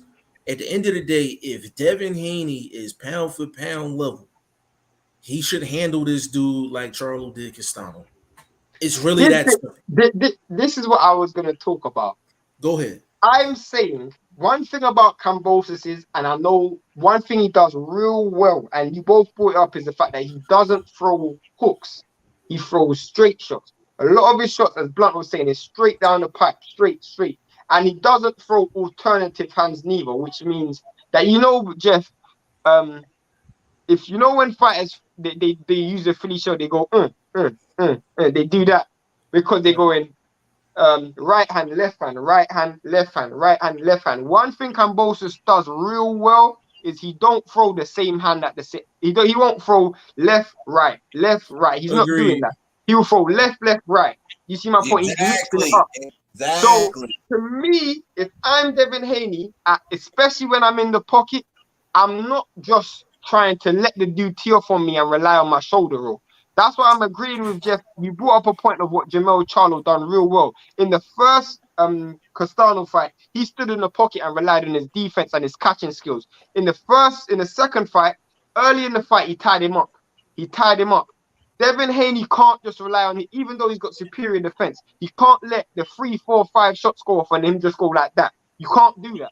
You can't do that in that fight. You got to do something to stop or to turn off that offense. Because even though you might not land a punch, if I'm a judge and I'm seeing no shots coming back or one shot come back versus four shots straight down the line, for one, there's a chance you might get hit. But for two, there's a chance they might give him the round based on that exchange, purely and simply because he's just throwing 3 or 4 shots and you're just going bam, bam, bam, bam, and you're not throwing anything back. So I'm not saying abandon the shoulder roll, but you got to be real strategic when you use this in this fight. Go ahead, Vlog, because I got something to say about that. Go ahead, Vlog. Yeah, but my like we said, he throws the straight shots, but that leads back to the ability to counter. Throwing a softer jab, letting him think, oh, I can jump in here and eat real quick. And then you really popping. You get his attention. You stop that velocity, that aggressiveness. You know what I'm saying? So you can win rounds with more powerful counter shots than the volume, the traditional Mexican style volume. Right. None of it's heavy, none of it's landing. You know what I mean? Because some of that stuff that he throws looks soft. If you look at the Teofimo fight, all the hard shots were singles. The ones that dropped Teofimo was singles. He didn't drop Teofimo for no combination. Yeah, I agree with I agree with both of you guys. Now, based on inside info, I think you're gonna see less of the shoulder roll in this fight. But I will say this with Kambosos, if Kambosos' footwork is on point, it's going to be more difficult for Devin Haney to even set up the shoulder roll. So he should be more so catching and shooting versus actual shoulder roll. And Shane, and you're on point from this angle. If you're in a shoulder roll, you never see a guy in a shoulder roll and they're letting all combinations out of the shoulder roll. 9 times out of 10 is pot shots. A lot of times it's one shot, 2 shots at the most. And mainly, Jeff, let's keep it. We all know shoulder roll, there's only a few punches you can even land. Straight right hand down the pipe, left hook. That's basically it. You can't land the uppercut. You can't really land the lead uppercut. You can't really land much shots. You can't really land the right hook. It's really difficult to land shots. You can, but you're leaving yourself in a lot of danger. Yeah. You don't want to be doing that. You don't want to be doing that. So Haney should definitely be in catch and shoot mode versus a lot of this, because what's going to happen is Kambosos is going to he knows he's going to be able to get 6 shots off versus Haney's 2, which is going to look good to the judges, whether he lands them or not. That's my point. And he needs to get away. No shoulder roll in this fight. So I do agree with that. Hold on, for the people that don't know, that's Boxing First Vlog's link down there. definitely go subscribe. You know what I'm saying? That was a quick commercial break. You know what I'm saying? go subscribe to my man's channel. You know what I'm Whilst saying? we're under commercial breaks, go over to g5jeftv.com or Google News and check out the articles that's up there right now. Absolutely. And Burt Wood, he said, just saying Killer Cam has a better chance of beating Haney than Loma. I don't agree with that. What? He must be said on drugs. Cam has a better chance of beating Haney than Loma. Chance. Nah. I said this to my brother the other day. I said, if there's one style out of the 5-6 fighters at lightweight that I would love for Devin Haney, is Kambosos. Remove the judges, forget the judging. If we were just saying it's fair judging, bro, this could be a 12-0, 10-2 type fight, because this dude has got nothing on Devin Haney. Nothing. Haney, the element of this fight is the fact that he's on the road. Facts. That's the element of this fight. Everything, and I know we joke around with Vlog all the time, and we be like, you know, he be talking Haney. You can legit talk Haney in this fight, because he checks off. He's better than Kambosos in pretty much every single category. He should have his way in this fight if Haney is that pound for pound dude. And it's going to be, so Kambosos is going to need a lot of help to have this fight close. And I'm talking minus the judges. We all understand he might be up 2 rounds to nothing right now. He might be up 2-0 right now. You know what I'm saying? And still lose 12-0 in the fight. Still lose. So he could have a scenario where he's up 3-0. Devin Haney is so skilled. His skill is so superior to Kambosos. He should be able, this should look like a Bivol Canelo type situation where he pretty much sweeps the majority of these rounds. Do you think Devin Haney's, and this is what I keep saying to people, do you think Devin Haney's lack of power is, I don't think he has a lack of power. I just think he throws shots that are easy to see. You know, everything, he doesn't really throw shots from angles that's difficult to see. And we all know the knockout shots are the ones you don't see. Majority of the shots he throws is right in front of his opponent's eye line. You're on mute. Fucking, the man, the goddamn aircraft flying over my head. My bad. That's why I said, bro, you gotta use what strength you have differently to make it effective. Like Shane is saying, his front foot power isn't there. Why? Because it's the traditional left hook that they see coming. So either they rolling with it, catching it right, or it's eatable. So throw something different. Suck somebody in. Stand on your back foot. Throw something with the hip and the legs coming behind it, instead of just being all shoulder, all upper body. I agree, Vlog. I definitely agree with that. I think Haney's main issue is, as skilled as he is 2 things that he doesn't do, and I wish he does it more. Number one, he doesn't change the speed of his shots.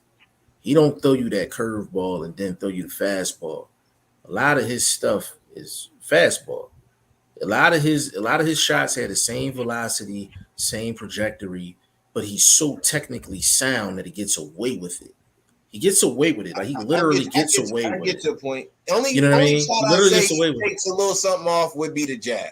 Sometimes it's that stiff hard jab. Sometimes it's a quick double up. That's about the only one. But I get you with his right hand. Haney don't throw them. Like it's targeted. You know how they lock you with the aircraft? Like, oh, we locked in. It's almost like that. You know, no, I agree with that. And Haney doesn't. Now, the great fighters, what the great fighters do, they may throw you 2-3 dummy shots, but they really want that shot to the body. He don't throw a lot of probing shots to get the shot that he really wants. He don't set up that money shot. He don't set up the money shot. Everything's the money shot. Can we give some credit to Padman? And he was talking about the snap of the shots, like just giving it a different crispiness. You know what I mean? Like what he's doing to try to tweak it a little bit. I get to this point where that could change the power. You know what I'm saying? And I think it's one punch that he doesn't use that could be effective in this fight. He doesn't use it very much. I brought this up in the article. So you brought up Padman. I brought this up in the article, and I think someone touched on it yesterday, where I say a lot of it he spent last 4 camps working with Ben Davison, and Ben Davison does improve his fighters technically, but a lot of his fighters don't have that spite on their punches. You look at when Ben Davison started working with Billy Joe Saunders. Look at when Ben Davison started working with Tyson Fury. And look at what happened when Tyson Fury left. You see my point? All of a sudden, you don't see that same spite. And I'm just saying, since he's been with Ben Davison, he hasn't even scored a knockdown. Forget a knockout. He hasn't even scored a knockdown. So to me, I'm just thinking that now that Ben Davison's out the camp, I know seeing Ben Davison's pad work, he focuses a lot on punch placement and punch accuracy. And you can see he's got punch accuracy. Devin Haney's got that in abundance. But there's a certain art to knocking a dude out. Go ahead. Can I say this about Ben Davison that I noticed, bringing up the names that you brought up? All these guys had technical medical issues. So maybe his style is to have him more sharp for the game than killer. Because again, you're talking about a guy that issues with cocaine and things like that, and Fury, and then obviously Billy Joe with the poor testing. So we got Haney with the shoulder. So he came in around the shoulder situation. So maybe he came in to keep Haney technical through the injury, and that took something off the real steam and the natural velocity and veracity that Shane is asking for, and that we all kind of as fans ask for. Yeah, and the thing is, I think he just got worse at it. He was doing that before the shoulder injury. It was just more evident after he came back from the shoulder injury. But he's that good though. He's that good to where he can get away with it. There's not a lot of fighters that can get away with that. But Jeff, you brought up the point of changing the variation of your speed. At lightweight, in boxing, there's a lot of people that do it, but at lightweight, there's not many that do it. Tank doesn't do it that well. I mean, Ryan Garcia definitely don't do it. I mean, who really varies the punch of their speed at lightweight? Well, I will say this about them too, Tank and Ryan Garcia. They don't vary the speed, but they will set things up. Yeah, I will give them that. They do set things up. That's the things that Devin doesn't do, and I'm looking for him to make that transition, to start doing that. I can say the young boy, Keyshawn, he's a guy that I'm impressed with the consistency of his punch. Like, it'll start soft, then it's open, then he'll really rip the second one. So he's a guy that does what we're talking about right now. Obviously, that's going to get better. I gotta say it. I have to say it, Blunt. I also haven't seen that what just talking about. I haven't seen it in Boots neither. I haven't seen a slow game with Boots neither. Maybe that's because he's just too good and too powerful. But I ain't really seen a slow game neither. I'm gonna say this in defense of Boots. His slow game is when he throws the singles. That's the patience. It's just a hard single. That's slow. Shane tried to turn this into a 3-hour show, man, and I had a feeling he was going there. I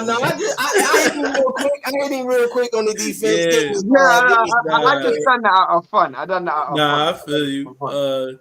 Hold on. DM3 said, "What up, fam?" DM3, big shout out to you, family. Burt Wood, 100-1 bet Loma. Tell him vlog. Are you talking about Loma over Haney? That's a tough fight. No. I think he's talking about 100-1 Loma over Kambosos. That people would say is the harder fight. That Loma is the harder fight. Haney. I got you. Is Loma who's the hardest fight for Kambosos? I'm not gonna say, bro. I can't say I disagree with him, because currently I do rank both these guys right there. Like, if you're really looking at who's next to get this opportunity after this 2-fight situation milkage is done, it would be Lomachenko. You know what I'm saying? Right. So, but him against Kambosos, it's a hard fight for Kambosos. Again, another situation where you looking skill to skill is one-sided per se. You see what I'm saying? I can only see And this shows you how less of a fighter I rate Kambosos. Like he's a nice 6 out of 10, but even Ryan He's Garcia, undefeated, bro. That's a little bit disrespectful. He undefeated, and he has a couple names that's recognizable, accomplished guys. Selby accomplished, Tifimo accomplished, Road Warrior. So I think we gotta give him a little bit more respect than a 6, Shane. I don't like him personally, but I gotta respect him. On a nice day, I'll say 6.2. But moving on past that, Is that Stone Cold, Shane? Because I will pick Ryan Garcia to beat him, and I think Ryan Garcia is only a 7 out of 10. So that's my point. 6.2. That is, hey, he came in with a 6-pack. He came in with a 6-pack in the cooler full of ice. Stone Cold. Because I'm keeping it real. I thought Teofimo had the worst night of his life. I thought Teofimo had the worst night of his life and still dropped this dude. And I think Kambosos had the best night of his life and he still got dropped. So I mean, what are we saying, bro? What are we actually saying? Like this nigga said on a nice day he's a 6.2. Like, but if we're talking about that's why we call him Ice Cold Shane. That's why we call him Ice Cold Shane. He won't even be in my top 30 pound for pound right now. I swear to God. Shane, show the people you're cooler. Show the people you're cooler, Ice man. Cold Shane, man. That's why we call him Ice Cold Shane, man. I'm being dead serious. I know, but that's funny as hell.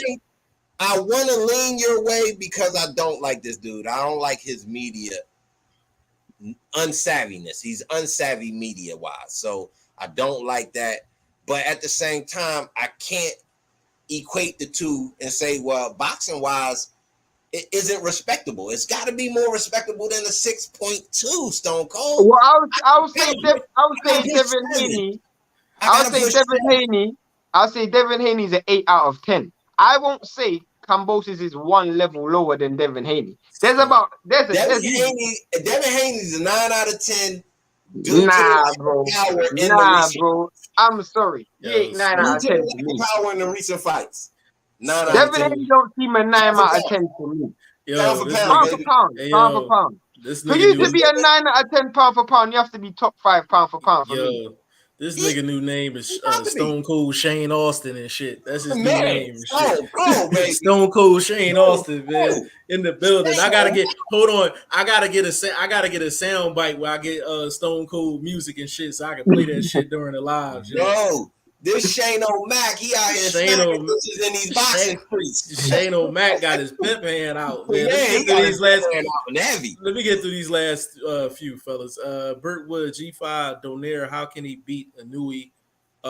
Two, are y'all calling the fight on Tuesday in the 8? If I ain't on jury service, I'll be recording it.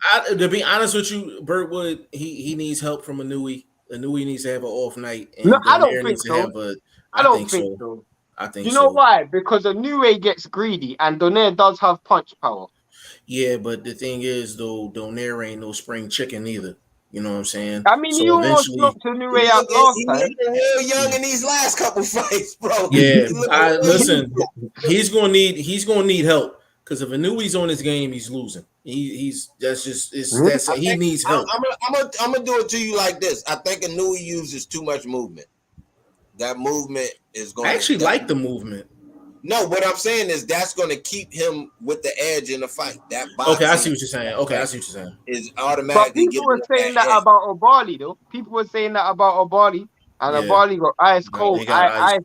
No, Obali didn't come in there warmed up, bro. You seen, dude? He didn't have no sweat on him. I don't know if the man got out of ice bath or something, but he was cold. That's his fault. I mean, but he didn't get a chance to warm up. So you know what I'm saying? If Nonito Donaire beats Inui, bro, that dude is an all-time great. No, he's the all-time legend. No, all-time legend. If he beats Inui, they better have a goddamn boat right there at the dock and get his ass off that motherfucking island, bro. Because them Japanese folks might go fucking crazy. That's a rival. They rival the Philippines. That's a rival. You know the fans out there ain't gonna like that. Donaire gonna be like, Donaire gonna be like, yo, let me go to the bathroom real quick. I'll be right back. He right out the back door with the duffel bag like this. Like. That reminds me of when Madrimov was fighting that dude. Who was it? Sorrow in Uzbekistan. Yeah. And Blood was like, bro, they better have the helicopter on. Man, drop the ladder through the ceiling. Out the ring because you in Russia, bro. Yeah. You know what I mean? You can expect some chicanery. You seen what happened in Phoenix. Shit didn't go right at a fight. You know what I'm saying? People act up if they expect a certain outcome. Yeah, why some said 6.2 laughing. People forget Kambosos almost got stopped. That's true. I definitely ain't forget it for sure. Burt Wood, funny statement last night. Mayweather Promotion said more people talking about Tank versus Rolly over Kambosos versus Haney. Listen. Let me say this. Let me say this real quick. When Tank fights, he brings the people out. It's no doubt about it. He did the most numbers in Barclay history. Like there's no getting around. Like he's not supposed to do that versus Rolly. Let's just keep it real. Like he's not. I got a question. And this is I guess it's for myself as well. If Kambosos legitimately beats Devin Haney, where's he on you guys pound for pound list? I don't even think he's on mine.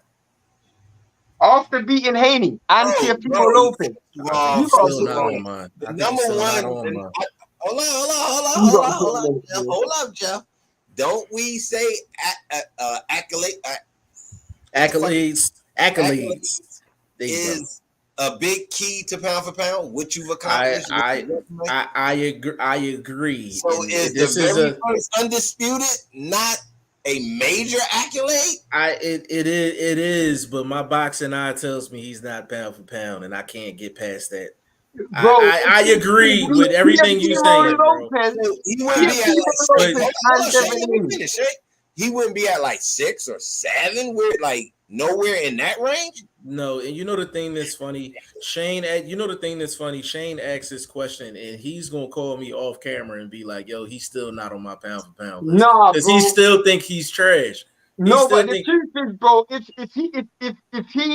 if he beats Devin Haney, he's gonna have to do something in that fight that's gonna get my respect. Are we talking decisive? Like just decisive. Okay. Decisive. If it's a decisive ass whooping, then I gotta throw him in. I gotta throw him in the back half. I gotta throw him. Okay. Even though I don't like it. Let me put this out there to you. Yeah. What if in the victory there's like no knockdowns, but let's say like Kambosos clips him a couple times? Is there with something like that around? You know, Devin can still box. He's still doing his 1-2. Is something like that scenario enough where we can edge Kambosos in a fight? You know what I'm saying?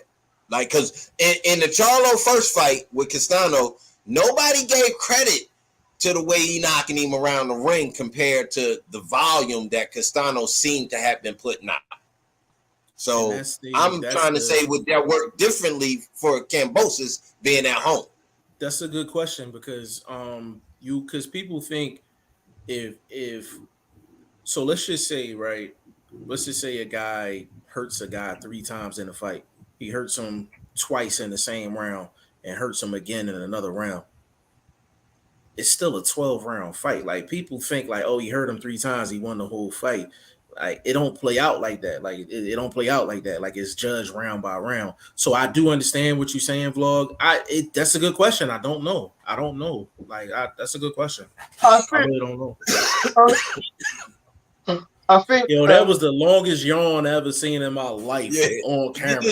He looked stuck. I'm getting ready to end it, but he looked stuck. That yawn was like he was slow dancing. Like go ahead, Shay. I think that literally got my chain of thought. I think we were talking about Devin Haney and the pound for pound than Kambosos if he was to beat. The fact that he beat Devin Haney and beat Kambosos, I mean, he beat Devin Haney and beat Teofimo Lopez. To me, it would solidify him in a pound for pound ranking for me. Yeah, I would have to. As much as I wouldn't want to, I would have to. Now you come around after Shane said you're coming around. I can't. I said what came. No, I said what made me come around. I said, is it decisive? He said decisive, so that's what brought me around. Oh, okay. The type of victory. YSM said, drop the ladder through the ceiling. Yeah, that's some WWE shit. Yeah, that's definitely some WWE type shit, man. Listen, we're gonna close this out right here, man. 2 hours and 5 minutes strong, man. Plenty quotables up in this joint. Had a big ass crowd up in here today. Bert was sneaking in a comment. Does the promoter pay for the judges? The promoter pays for the judges, but the sanctioning bodies are the ones that actually pick the judges. The commission, depending on the commission. Yeah, it's the commission. You know what I'm saying? So that's usually how that goes. Nope. It's what's it called? Nope. It's the sanctioning body. I know that firsthand. Trust me. But the sanctioning body is connected with the commission now. So basically, because the commission moves like the regional, whatever you're at. So the sanctioning body moves. The commission don't. The sanctioning, every commission will have licensed WBC referees, correct, WBC judges, WBA judges, WBC referees. Every commission, I will tell you for a fact. I'm not asking. I'll tell you for a fact. The sanctioning bodies, the WBC, WBA, WO, those are the ones who pick the judges. The reason how I know that is because I was at a fight where Mauricio Suleiman was there, and he did not agree with the judge that was there, so he removed the WBC from the fight. I swear to God. I remember you saying that too. Because remember the Fox and the Gabriel fight or whatever that Spanish dude name was? The dude wife was the judge. So I guess they do have say so on who the fuck the judge. Yeah. I remember that. Yeah. The WBA dude. Yeah, I remember that. Yeah, I remember that. They was like, yo, you better have me winning this fight or you on the couch. You sleeping on the couch for a long period of time. Man, that's our guy. Yeah, that's our guy for real. A lot of money. That's a fact, man. Because they had him ranked like third, and that was like his second fight or some crazy shit. Yeah, we gonna close this joint out, man. 2 hours 7 minutes long, man. This was a quality show, man. Big shout out to everybody that stepped up in here. Vlog, give him a spiel so we can get up out of here. Man, Boxing First, the number one STVLOG on Instagram. Boxing First Vlog spelled out word-wise on YouTube. Same thing on Twitter. Hit me up, man. I'm busy. We writing on G5JeffTV.com. Where at? G5JeffTV.com. Okay. So what was the article? What was the title of the article you just dropped? What was that? It's Division Kings Part 1, and the other one coming. But I'm gonna slap you with a one in between. So the writing is gonna be coming quick, fast, man. You dig? Like we producing a paper every day. Absolutely.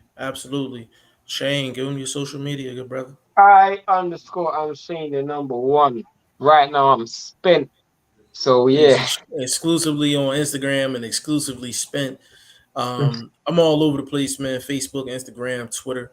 G5JeffTV, website G5JeffTV.com. Go check out Blunt's article. You can go on his website, on his Instagram, go pick it up. You go to his Twitter, go pick it up. You can go to mine, go pick it up. You go to Shane's, go pick it up. There's no reason that you shouldn't be reading Google News. Big shout out to Google News for holding us down. There's no reason why you shouldn't be reading that article. Like, it's a must read and it's relevant to what's going on in the sport right now. It ain't one of them random ass articles that ain't got nothing to do with nothing. So I need for y'all to go check that out. Big shout out to Padman McGriff. Go check that article out as well. That was penned by VP Shane. Big shout out to Padman McGriff. And I got two articles coming. Did you post a Blunt article on the YouTube community? Yes. Yes, it was also in the YouTube community as well. So you know, you're getting a lot of written articles, you're getting a lot of Interviews.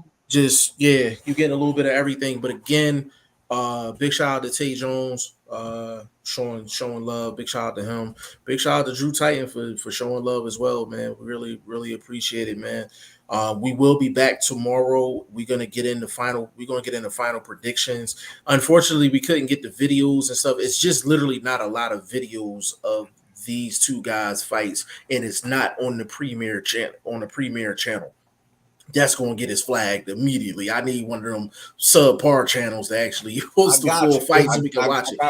I got if you can find it, send me the link, and we'll use that as you. film study. So we're gonna do that tomorrow. Final predictions. And we're gonna get into this full fight. And I heard Danny got a fight coming up. I heard Danny signed a fight. Jose Benavidez Jr. Yes, Junior. And another trash fight. And then I also heard AB coming back. I also heard that too. I gotta get more details on that. Who's he fighting? I don't know. I gotta get the details on that. But I heard AB coming back in July. But so we got a lot to talk about tomorrow, but mainly Haney Kambosos final predictions, and we're gonna do. Oh, you know what? I got another one too before we roll. Carl Dargan's actually gonna be on that card too, on the Fulton fight. On the Fulton fight. Yep. So that's a Philly dude, Nazim Richardson protege. So good to see him back in action too, man. So listen, on behalf of VP Shane, aka Ice Cold Shane, aka Stone Cold Shane Austin, Boxing First Vlog, aka the General, aka Blunt, aka Blunt Bayless, aka Mr. 1K, your boy G5 Jeff TV, aka G5, aka 5, aka the Guru. On behalf of the staff, we will see y'all tomorrow. Appreciate y'all.